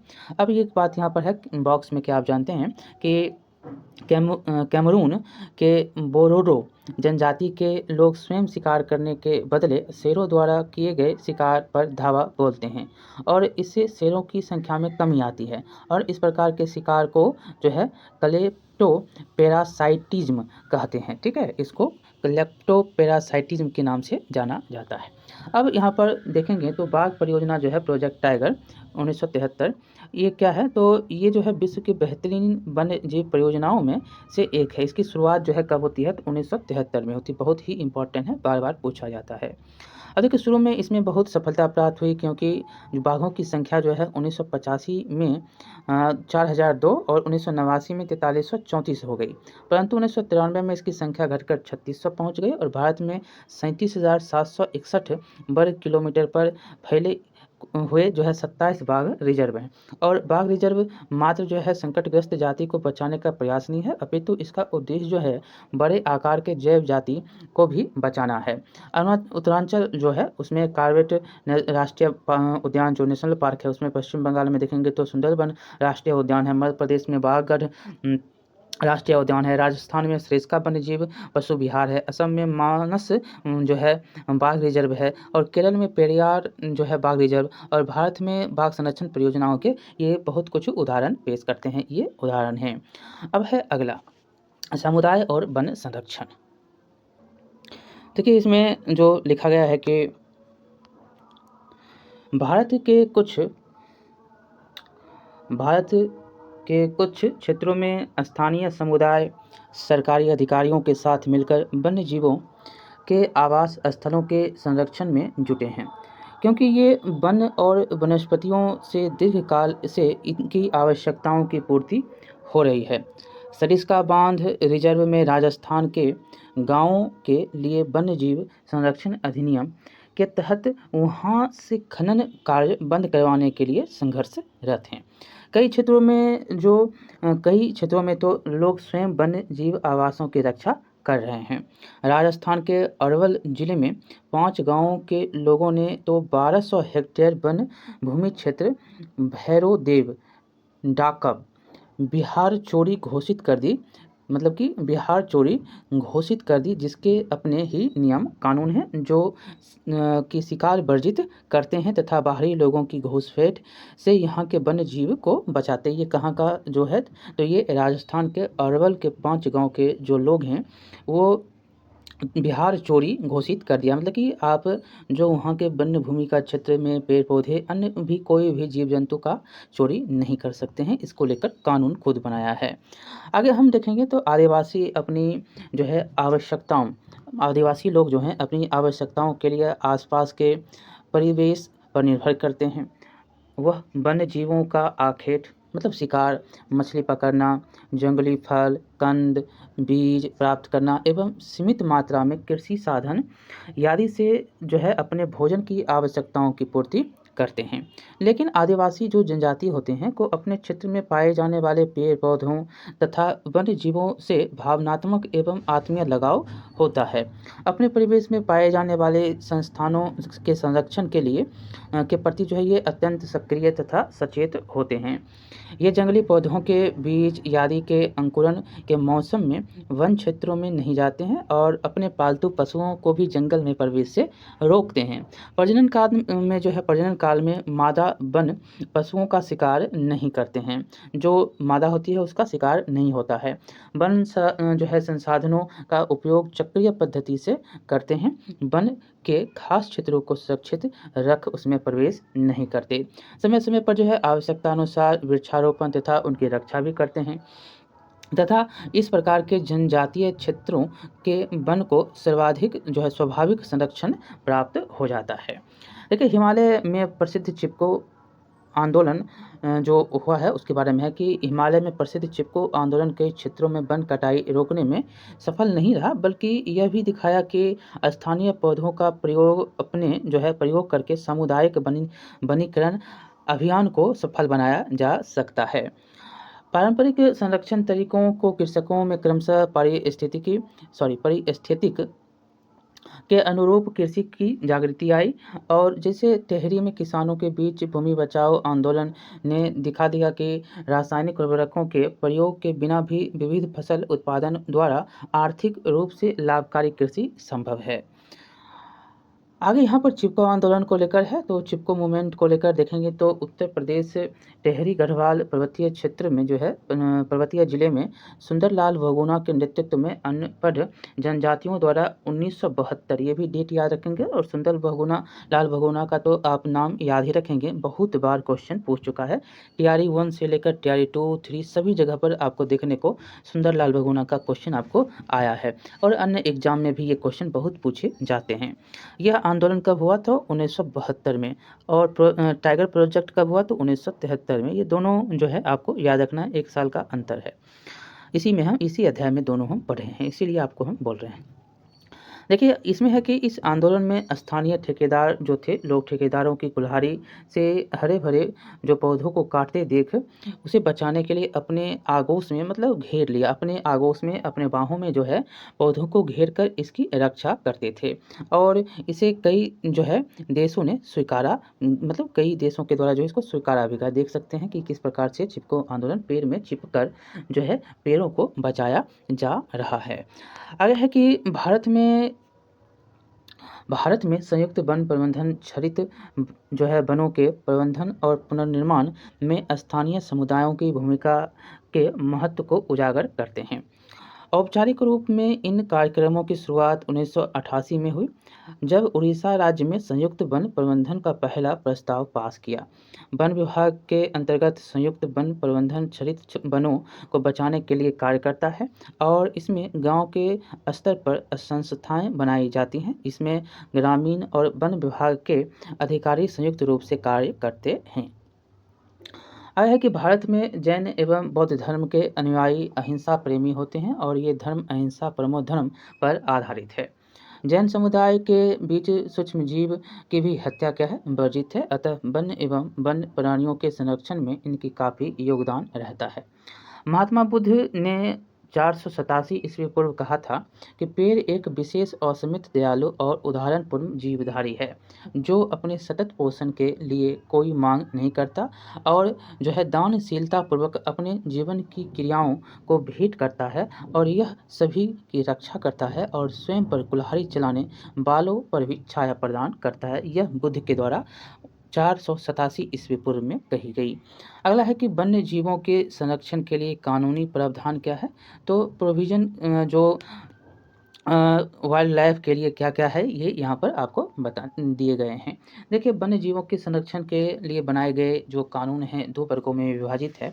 एक है अंतर्राष्ट्रीय नियम, इंटरनेशनल लॉज है और इसमें क्या है, तो अंतर्राष्ट्रीय नियम में है कि वन्य जीवों के संरक्षण के लिए 2 या 2 से अधिक राष्ट्र समूहों के द्वारा अंतर्राष्ट्रीय समझौतों के अंतर्गत जो है नियम तथा कानूनी प्रावधान बनाए गए हैं। प्राकृतिक संसाधनों के संरक्षण पर 1968 में अफ्रीकी कन्वेंशन, अंतर्राष्ट्रीय महत्व के वेटलैंड्स का कन्वेंशन जो है, रामसर कन्वेंशन आपको याद रखना है, यहाँ से बहुत बार क्वेश्चन आता है, 1971 तथा विश्व प्राकृतिक एवं सांस्कृतिक धरोहर संरक्षण एवं रक्षा अधिनियम 1972 के अंतर्गत जो है बनाए गए अंतर्राष्ट्रीय नियमों के द्वारा वन्य जीवों के संरक्षण के प्रयास किए जा रहे हैं और इस पर जो है सख्ती से अनुपालन करके वन्य जीवों की रक्षा की जा सकती है। दूसरा है राष्ट्रीय जो नेशनल लॉज हैं, उसमें क्या है, तो भारत विश्व के उन देशों में से है जिसमें पर्यावरण तथा वन्य जीवन की रक्षा का प्रावधान संविधान में किया गया है और संविधान की धारा 21 के अंतर्गत अनुच्छेद 47, 48 तथा 51 ए जी वन्य जीवों तथा प्राकृतिक संसाधनों के संरक्षण के नियम है। ये धारा याद रखेंगे, 47, 48, 51 ए जी और यह धारा का 21 धारा के अंतर्गत ये अनुच्छेद हैं। अगला है कि भारत में 1952 में जो है भारतीय वन्य जीव board, international wild life board जो है के गठन के बाद वन्य जीवों के संरक्षण के प्रति जो है सरकार का रुख गंभीर हुआ है। 1952 में भारतीय वन्य जीव बोर्ड का गठन होता है, ये भी याद रखना है। प्रांतीय स्तर पर भी वन्य जीव बोर्ड का गठन किया गया। वन्यजीव बोर्ड जो है वन्यजीव सुरक्षा एक्ट 1972, नियमावली 1973 एवं संशोधित एक्ट 1991 1972 में एक्ट आता है, नियमावली 1973 और इसमें संशोधन एक्ट जो है 1991। इसमें जो है पंछियों तथा जानवर का जो शिकार था उसको प्रतिबंधित कर दिया गया। वनों के संरक्षण के लिए के लिए बनाए गए वन संरक्षण एक्ट 1980 एवं नियमावली 1981 भी जो है कानूनी प्रावधान बड़े प्रभावशाली हैं। जैव विविधता अधिनियम 2002 के अंतर्गत जो है जैव विविधता के संरक्षण के लिए स्थानीय, प्रखंड, जिला और राज्य स्तर पर कमेटियां गठित करने का प्रावधान किया गया है। वन्य जीवों के संरक्षण को ही ध्यान में रखकर प्रत्येक राज्य से कहा गया है कि वे राज्य स्तरीय जानवर और पंछी की घोषणा जो है करे और राष्ट्रीय स्तर पर जो है बाघ राष्ट्रीय जानवर और मयूर जो है राष्ट्रीय पंछी घोषित किया गया। राष्ट्रीय जानवर के रूप में बाघ है और मयूर यानी कि मोर जो है वह राष्ट्रीय पंछी के रूप में घोषित किया गया। ये बहुत ही इम्पोर्टेंट है, बार बार पूछा जाता है। अब आगे है कि वन्य जीव तथा जैव विविधता की उपयोगिता। देखिए, प्राकृतिक अधिवासीय वातावरण में विकसित होने वाले पौधों और जंतुओं को वन्य जीव जो वाइल्ड लाइफ है उसको वाइल्ड लाइफ कहते हैं। मतलब कि जो प्राकृतिक अधिवासीय वातावरण में विकसित होने वाले जो पौधे हैं, जंतु हैं, उसी को वन्य जीव कहा जाता है। इस प्रकार पादप जो है फ्लोरा जंतु जो है फेनुना जंतु को ऊना कहते हैं। और वन्य जीव में दो भाग हैं जिसमें जैव मंडल के अभिन्न अंग हैं, एक है पादप और एक है जंतु। इसमें देखेंगे तो हमारी धरा पर अमूल्य धरोहर ये सारे पेड़ पौधे जीव जंतु हैं। और वन्य जीव जो है सदियों से हमारे सांस्कृतिक एवं आर्थिक क्षेत्र में महत्वपूर्ण भूमिका निभाते हैं। इनमें हमें भोजन, वस्त्र के लिए रेशे, खाले, आवास आदि सामग्री एवं अन्य उत्पादन प्राप्त होते हैं। इनकी चहक और महक जो है हमारे जीवन में स्फूर्ति प्रदान करते हैं और पारिस्थितिकी के लिए श्रृंगार के समान हैं। भारत में इन्हें सदैव आदर भाव एवं जो है पूज्य समझा गया है और मनुष्यों के लिए जो है प्रेरणा का स्रोत तो सैलानियों के लिए जो है आकर्षक का विषय रहा है। जो वन हैं, जीव हैं, ये सारे। अब देखिए पादप क्या है, फ्लोरा क्या है। तो फ्लोरा जो है हमारे देश की जलवायु विषम है और बहुत वस्तुतः संसार में जितने भी प्रकार के जलवायु हैं वह सभी जलवायु यहाँ मिलती है। कहाँ पर? भारत में। और यही कारण है कि हमारे देश में अनेक प्रकार की वनस्पतियाँ पाई जाती है। हम इन्हें मोटे तौर पर 8 वनस्पति क्षेत्र हैं उसमें बांटते हैं। इसमें पहला देखेंगे तो पश्चिमी हिमालय वनस्पति क्षेत्र क्या है ये। तो इस क्षेत्र का विस्तार कश्मीर के कुमाऊं तक, जो कश्मीर से कुमाऊं तक, ये जो हिमालय का वनस्पति है वह कश्मीर से लेकर कुमाऊं तक फैला है। यहाँ चीर, देवदार, कोनधारी वृक्ष का फैलाव है और ऊंचाई के साथ साथ जो है वृक्षों की प्रजातियों में भी जो है परिवर्तन देखने को मिलता है। जितना ऊंचा जाइएगा वहाँ पर परिवर्तन पेड़ का दिखेगा। सबसे ऊंचे क्षेत्र 4750 मीटर में जो है अल्पाइन वनों का विस्तार है। ये याद रखेंगे कौन वन है, तो अल्पाइन वन है। दूसरा है पूर्वी हिमालय वनस्पति क्षेत्र। पूर्व का जो हिमालय वनस्पति क्षेत्र है इसमें जो है ओक है, छोटी बीट है और फूलों वाले सदाबहार वृक्ष जो पूर्वी हिमालय के क्षेत्रों में मिलते हैं। तीसरा है असम वनस्पति क्षेत्र। यह ब्रह्मपुत्र सुरमा घाटी के बीच का क्षेत्र है और यहाँ मुख्य रूप से सदाबहार वन मिलते हैं और सदाबहार वनों के बीच में जो है घने बांसों एवं लंबी घासों के झोरमुट मिलते हैं। चौथा है आपको सिंधु मैदान वनस्पति क्षेत्र। यह क्षेत्र जो है पंजाब, पश्चिमी राजस्थान, उत्तरी गुजरात के मैदान में शामिल किया गया है और इसमें बबूल, नागफनी, खेजरी, ओक आदि जो है मुख्य रूप से पौधे होते हैं। अगला है गंगा की जो है मैदानी वनस्पति क्षेत्र। इसमें अरावली से लेकर बंगाल और उड़ीसा के बीच के क्षेत्र इसके अंतर्गत रखा गया है। और यह क्षेत्र जो है कृषि प्रधान का क्षेत्र है और इसीलिए यहाँ वन बहुत कम विस्तृत है, जहाँ तहाँ बांस, साल, खैर, तेंदू के वृक्ष पाए जाते हैं। छठा है दक्षिण का पठारी वनस्पति क्षेत्र। इसमें जो है पूरा दक्षिण का पठारी क्षेत्र सम्मिलित है जिसमें जो है पतझड़ वाले वृक्ष पाए जाते हैं और इसके अतिरिक्त जो है विभिन्न प्रकार के जंगली झाड़ियाँ भी यहाँ पर मिलती है। अगला है मालाबार वनस्पति क्षेत्र। तो ये 7वां है। इसके अंतर्गत जो है पश्चिमी तटीय क्षेत्र को रखा गया है। जो पश्चिम के तटीय क्षेत्र हैं, जो ये क्षेत्र है इसको रखा गया है और इसमें आपको गर्मी के मसाले, यहाँ पर जो है गर्म मसाले, सुपारी, नारियल, रबर के वृक्ष के अलावा काजू, चाय, कॉफ़ी के वृक्ष पाए जाते। कर्नाटक में कॉफ़ी, केरल में मसाला, ये सब जो है मिलता है। 8वां है यहाँ पर अंडमान जो है वनस्पतिक क्षेत्र। यहाँ पर सदाबहार, अर्ध सदाबहार, समुद्र तटीय जंगलों की प्रमुखता है। देखिए भारतीय वनस्पतिक सर्वेक्षण जो बोटानिकल जो सर्वे ऑफ इंडिया है जिसको BSI कहते हैं, इसमें इसके अनुसार जो है 47,000 पेड़ पौधे की प्रजाति है जिसमें 15,000 प्रजातियां जो है वाहिनी वनस्पति हैं जो कि आप सब रोपते हैं के अंतर्गत आते हैं और इसमें 35% जो है प्रजातियां देसी हैं, ठीक है, इंडेमिक हैं, जो विश्व में और कहीं भी नहीं पाई जाती, जो 35% प्रजाति है। अगला है जंतु। पेउना के बारे में पढ़ेंगे, जंतु के बारे में। तो भारतीय प्राणी सर्वेक्षण कोलकाता, ये याद रखेंगे कहाँ पर है, तो ये कोलकाता में है ये क्वेश्चन। इस बार TRA 3 री एग्ज़ाम में पूछा है कि जो भारतीय प्राणी सर्वेक्षण का केंद्र कहाँ पर है, यही क्वेश्चन शायद था, तो ये कोलकाता में है। मतलब कि zoological survey of India JSI के बारे में है। तो इसके सर्वेक्षण के अनुसार देखेंगे तो 89,445 जीव जंतुओं की प्रजाति पाई जाती है, और जिनको निम्न रूप से यहाँ पर रखा गया है देखेंगे तो प्रोटिस्टा में जो अध्यय जीव में आता है जो कि है 2577 प्रजाति, और ऑर्थोपोडा में आता है 68,389 प्रजाति।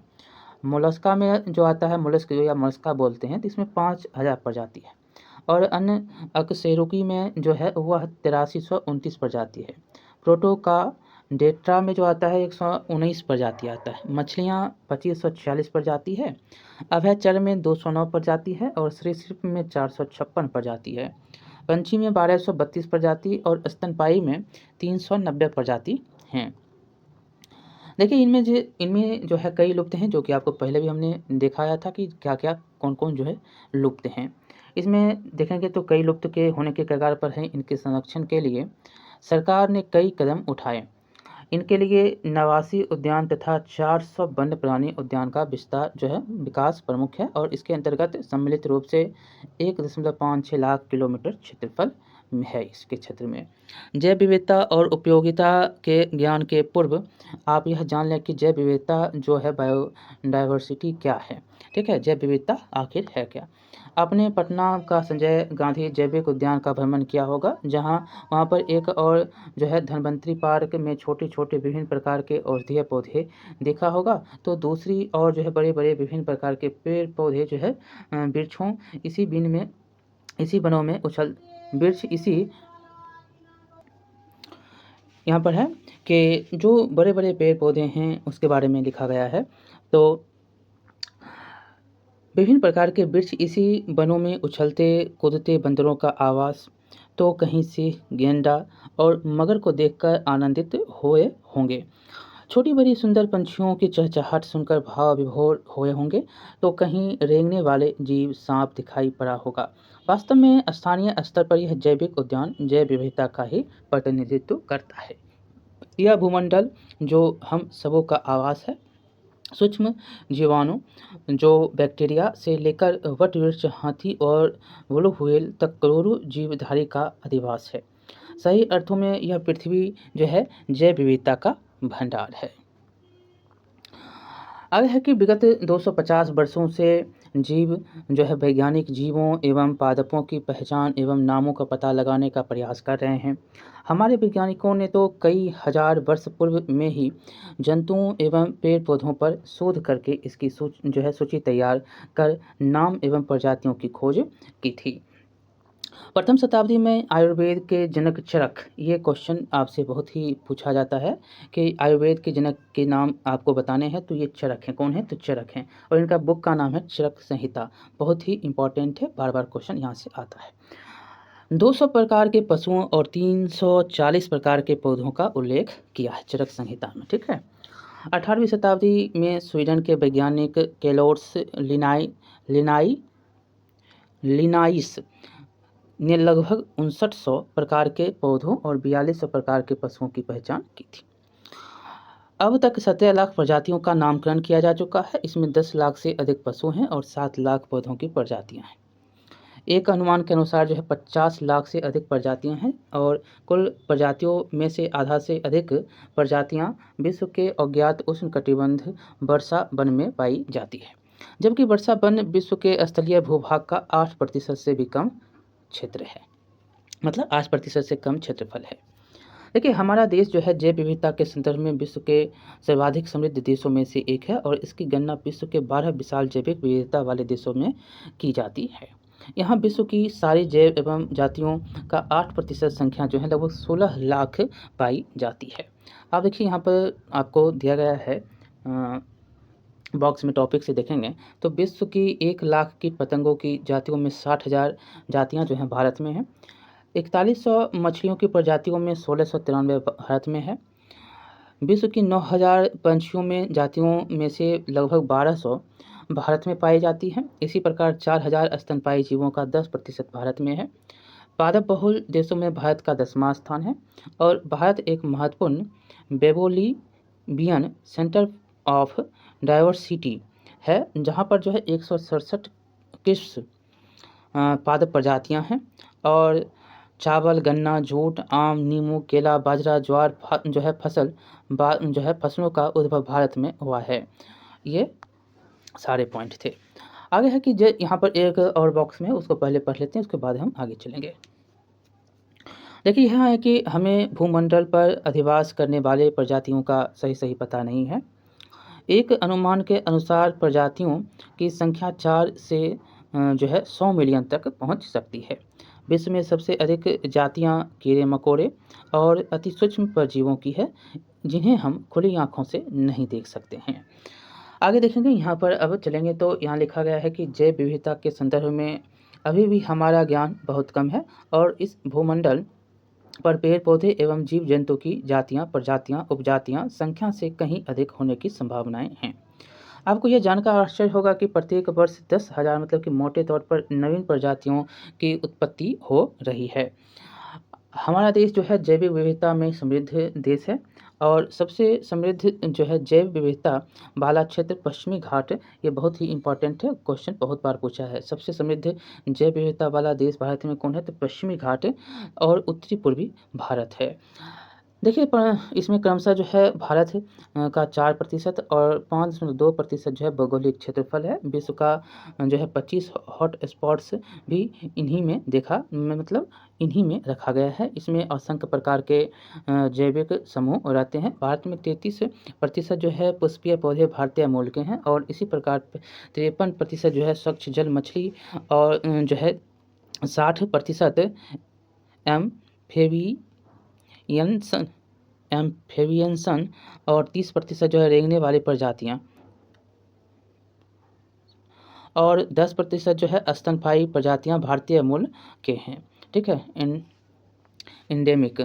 और पूर्वोत्तर भारत, जैसे कि पूर्वोत्तर भारत में और पश्चिमी घाट में, उत्तर पश्चिमी हिमालय में और अंडमान निकोबार द्वीप समूह मुख्य रूप से जो है देशज क्षेत्र के रूप में प्रसिद्ध है और कुछ जो है पश्चिमी घाट में भारतीय मूल के भी हैं। ठीक है, और यूनेस्को के सहयोग से भारत में 14 जैव मंडल आरक्षित क्षेत्र में है, लेकिन अभी बहुत ही ज़्यादा हो गया है, ये याद रखेंगे। इसमें देख सकते हैं जो कि दिया गया है 14 ऊपर में दिया गया था। जैव मंडल रिजर्व क्षेत्र है और कुछ भौगोलिक क्षेत्रफल का किलोमीटर है और राज्य है। तो नीलगिरी यहाँ पर है। नीलगिरी में जो है 5520 किलोमीटर क्षेत्र है। इसमें जो राज्य में वायनाड, नहरहोल और बांदीपुर, मुदुमलाई, नीलम्बूर, साइलेंट वैली और सिरुपल्ली पहाड़ी, ये तमिलनाडु, केरल और कर्नाटक का क्षेत्र इसमें आता है, तीनों का तीनों राज्य। नंदा देवी में जो है ये लाख नहीं है, दशमलव बीच में है, तो 2236.74 किलोमीटर वर्ग किलोमीटर है। ये इसमें चमोली है, पिथौरागढ़ और अल्मोड़ा जिला का भाग है जो कि उत्तराखंड में है। और नोकरेक है जो कि 820 वर्ग किलोमीटर है। ये गारो पहाड़ी का क्षेत्र मेघालय का क्षेत्र है। और मानस है तो मानस में 2837 ये दशमलव बीच में है, यहाँ पर देखेंगे तो 2837 ही है। 2837 जो है वर्ग किलोमीटर है और ये जो है कोकराझार, बोंगाई गांव और बरपेटा, नलबारी, कामरूप, दारंग जिले के हिस्से जो कि असम राज्य से हैं। सुंदरवन में 9630 किलोमीटर वर्ग किलोमीटर गंगा ब्रह्मपुत्र का डेल्टा और इसका जो भाग है पश्चिमी बंगाल का क्षेत्र आता है, राज्य है। मन्नार की खाड़ी में 10,500 वर्ग किलोमीटर है। भारत और श्रीलंका के बीच स्थित जो है मन्नार की खाड़ी का भारतीय हिस्सा जो कि तमिलनाडु के क्षेत्र में आता है, राज्य में। ग्रेट निकोबार है तो ये 885 वर्ग किलोमीटर है। अंडमान निकोबार के सुदूर दक्षिणी द्वीप अंडमान निकोबार द्वीप समूह में आता है। सिमलीपाल है, यह 4374 वर्ग किलोमीटर है। ये मयूरभंज जिले के भाग के हैं, ये उड़ीसा का क्षेत्र है। अगला है यहाँ पर डिब्रू कोबा यह 765 किलोमीटर है। डिब्रूगढ़ और तिनसुकिया जिले के भाग हैं, यह असम में आते हैं। दिहांग देवांग है, यह 5111.5 किलोमीटर वर्ग किलोमीटर है, अरुणाचल प्रदेश में सियांग और देवांग जिले के भाग हैं। कंचनजंगा जो है 2619.92 किलोमीटर है, यह जो है उत्तर और पश्चिमी सिक्किम के भाग हैं। और पंचमढ़ी जो है 4926.28 किलोमीटर है, यह बैतूल, होशंगाबाद और छिंदवाड़ा जिलों के भाग मध्य प्रदेश के राज्य में आते हैं। और अगस्त मलाई जो है यह 1701 किलोमीटर है वर्ग किलोमीटर, यह जो है केरल में अगस्त मलाई पहाड़ियों में आती है। 14वां है यहाँ पर कि अचान कमार अमरकंटक, यह जो है 3835.51 वर्ग किलोमीटर है, यह मध्य प्रदेश में अनूपपुर और दिंदौरी जिलों के भाग और छत्तीसगढ़ में बिलासपुर जिलों के भाग में यह आते हैं। यह 2004-05 का पर्यावरण और वन मंत्रालय के द्वारा रिपोर्ट है। अभी का जो देखेंगे तो बहुत ज़्यादा आपको देखने को मिलेगा। ये सारे चित्र के माध्यम से आप देख सकते हैं। यहाँ पर हम देखेंगे तो लिखा गया है कि राष्ट्र में स्वच्छ जैव मंडल एवं जैविक उद्योग के लिए समृद्ध जैव विविधता अनिवार्य है और जैव विविधता से आप परोक्ष एवं अपरोक्ष लाभ उठाते हैं।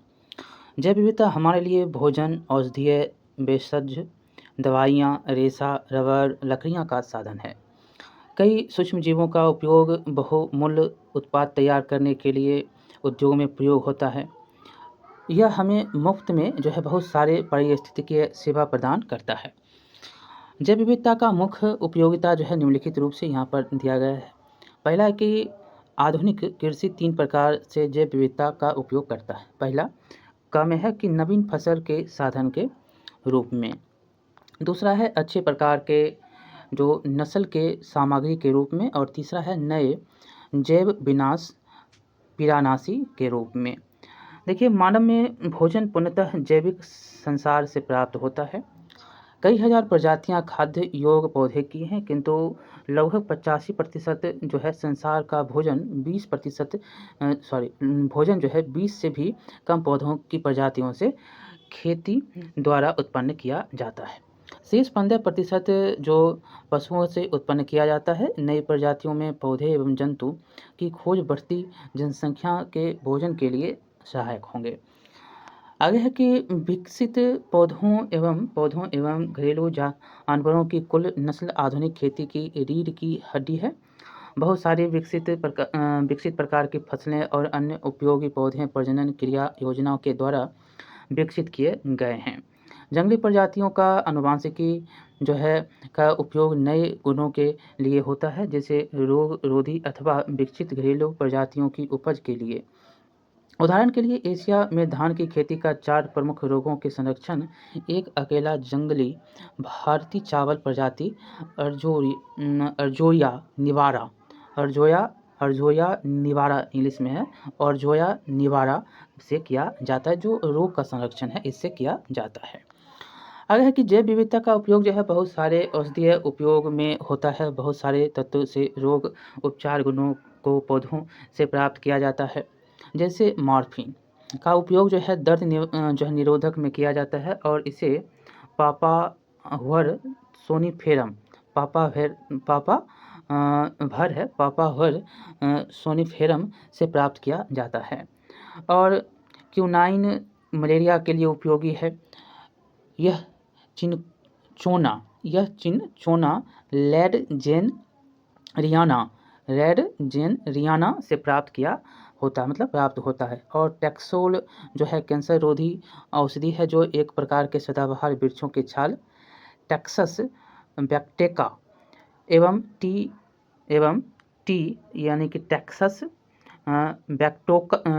बैक्कोटा यहाँ पर इंग्लिश में है बैक्कोटा एंड टी व्हिलफोरिया जो ब्रेविफोरिया है या फोरिया बोलते हैं इसको, ब्रेविफोरिया जो से प्राप्त किया जाता है। यानी कि जो सदाबहार वृक्ष टैक्सस बैक्केटा और टी ब्रेविफोलिया जो है इससे प्राप्त किया जाता है। और अधिकतर जो परंपरागत दवाई का निर्माण जो है पौधों से होता है। इसमें जो है लगभग 25% 25% जो है भेषज दवाइयाँ केवल 120 जो है पौधे प्रजातियों से प्राप्त किया जाता है। यहाँ पर एक बॉक्स में देखेंगे तो लिखा गया है कि क्या आप जानते हैं आयुर्वेदिक एवं यूनानी दवाइयाँ पादप जंतु एवं खनिजों से प्राप्त यानी कि तैयार की जाती है।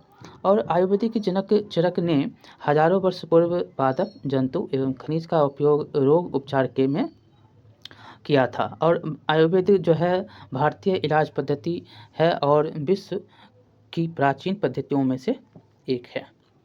आगे हम देखेंगे यहाँ पर, क्या आप दिसंबर 1987 की एक सच्ची कहानी के बारे में जानते हैं? Tropical botanical garden and research institute TBGRI नामक संस्था है कि एक टीम केरल में पश्चिमी घाट के जैविकीय अभियान पर थी। और इस टीम के कानी आदिवासियों के कुछ सदस्यों को मार्गदर्शन के रूप में साथ लिया गया। और वैज्ञानिकों ने देखा कि यह लोग जो है एक फल खा रहे थे जिसमें उन्हें दुर्लभ मार्ग चलने के बावजूद काफ़ी ऊर्जावान बना दिया। जब वैज्ञानिकों ने इसका भोग किया तो उन्हें भी अचानक ऊर्जा एवं शक्ति की अनुभूति हुई। वैज्ञानिकों ने इस फल की प्रति जिज्ञासा बढ़ी और मार्गदर्शक से जानकारी चाहे, किंतु ये इनकार करते रहे। इसे वह केवल पावन और रहस्यमय फल बताते रहे और यह भी कहा कि यह फल हम लोगों के लिए है, बाह्य लोगों के लिए नहीं है, मतलब बाहरी लोगों के लिए नहीं है। जब काफ़ी आग्रह किया गया तो मार्गदर्शक ने इस पौधे को दिखाया जो इनके फल का साधन था और इसका नाम आरोग्य पाचा बताया, आरोग्य पाचा। जब वैज्ञानिकों ने इसकी जानकारी प्राप्त कर ली तो इस पर शोध किया तो पाया कि यह तनाव रोधक है, मतलब तनाव को दूर करता है और इसमें अन्य लाभकारी एवं गुणकारी सक्रिय तत्व हैं। आरोग्य पाचा एवं अन्य 3 औषधीय पौधों के मिश्रण से एक औषधीय तैयार किया गया और उसका नाम जीवानी दिया गया। TBGRI यहाँ पर है, जो वहाँ के सदस्य हैं उसने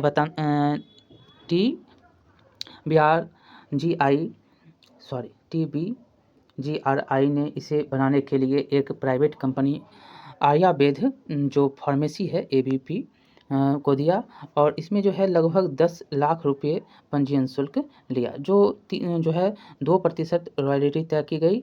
और इस प्रकार जो है कानी समुदाय ने इससे आधी रॉयल्टी प्राप्त कर अपने समुदाय के कल्याण हेतु एक ट्रस्ट स्थापित किया। तो ये सारे जो हैं पौधे के कमाल यहाँ पर बताए गए। एक क्रियाकलाप है जिसमें एक पीपल या बरगद के पेड़ के पास यहाँ पर देखेंगे तो अपने साथियों से कहिए जाकर बैठिए और उसके गुण क्या हैं, लाभ क्या हैं, उसके उपयोग उस पर विचार करने के लिए कहता है। और उसके संरक्षण पर अपने जो है विद्यालय में संगोष्ठी का आयोजन करने और शीशम के वृक्ष के आर्थिक जो लाभ हैं, औषधीय गुण हैं, ये सारी बातें जो हैं उसके पत्तियों के, उसके बुरादे के, मतलब चूर्ण के किन-किन रोगों से का जो है उपयोग किया जाता है, ये सब बारे में चर्चा करने के लिए कह रहा है। तो इस प्रकार से आपका यह चैप्टर समाप्त होता है। बहुत ही बड़ा चैप्टर यह था और यहाँ पर देखेंगे तो सारा का सारा क्वेश्चन जो है अभी बदल गया है। अभी के हिसाब से आप देखिएगा पूरा का पूरा जो है यहाँ पर किस राज्य में सबसे ज़्यादा वन है तो मध्य प्रदेश में है। और वन को कितने भागों में वर्गीकृत किया गया है तो 5 भागों में संरक्षण के लिए वर्गीकृत किया गया है। ये सारे क्वेश्चन यहाँ पर से बनते हैं। और 1951 से 80 तक में जो है कितना वर्ग किलोमीटर तो 26,200 वर्ग किलोमीटर भूमिगत क्षेत्र है। तो ये जो है यहाँ पर देखेंगे तो पूरा का पूरा जो है क्वेश्चन का आंसर दिया गया है।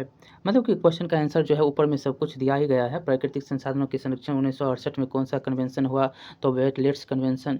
यहाँ पर पहले अफ्रीकी कन्वेंशन हुआ था, उसके बाद जो है वेटलैंड्स कन्वेंशन हुआ था। और उसके बाद जो है इसमें कौन सा जो है जीव केवल भारत में पाया जाता है तो यहाँ पर डॉल्फिन, मतलब इनमें से कौन सा जीव है जो केवल भारत में ही पाया जाता है। यह है घड़ियाल, यहाँ पर उत्तर में हो जाएगा। घड़ियाल का यहाँ पर था जो कि राष्ट्रीय पंछी कौन है? तो मयूर है। ये सारा क्वेश्चन। मैंग्रोव सबसे विस्तार कहाँ पर है? तो यहाँ पर सुंदरबन में है। टैक्सोल का उपयोग क्यों होता है? कैंसर में होता है। चरक किससे हैं? कहाँ से हैं? तो भारत से हैं। तो ये सारा का सारा क्वेश्चन है और ये ऑब्जेक्टिव क्वेश्चन का पूरा है। लेकिन जो भी वन का जो प्रतिशत वाला क्वेश्चन अभी आपको हमने नहीं बताया, तो ये सारा वृद्धि हुआ है। तो वृद्धि को लेकर जो भी क्वेश्चन आएगा वो अभी के रूप में आएगा, जो कि 2023 का 2021 का वन संरक्षण और 2023 का अभी जो 2 साल हर 2 साल में होता है, तो इसका जो है अगले साल जब होगा तो वो पूरा का पूरा आपको डाटा देखने को मिलेगा। यानी 2021 वाला और 2023 वाला भी आप देखेंगे। इससे आपका क्वेश्चन आता है। ठीक है, तो इस प्रकार से आपका ये चैप्टर समाप्त होता है। अब खनिज संसाधन है, खनिज संसाधन के बारे में ही पढ़ेंगे और उसके बाद खनिज संसाधन के बाद देखेंगे तो आपका यहाँ से भी क्वेश्चन बहुत आते हैं। खनिज संसाधन से भी क्वेश्चन आपको बहुत पूछे जाते हैं। खनिज संसाधन के बाद अंतिम चैप्टर आपका होगा। इसमें 2 चैप्टर और बचे हुए हैं। उसके बाद है शक्ति और यानी कि ऊर्जा संसाधन। जो शक्ति संसाधन और खनिज संसाधन 2 बचे हुए हैं आपका, इसमें दोनों जो है बहुत ही महत्वपूर्ण चैप्टर है। इससे बहुत सारे क्वेश्चन बनते हैं। ठीक है, मिलते हैं अगले वीडियो में। बहुत बहुत धन्यवाद। लाइक से सब्सक्राइब करिए। बहुत बहुत धन्यवाद।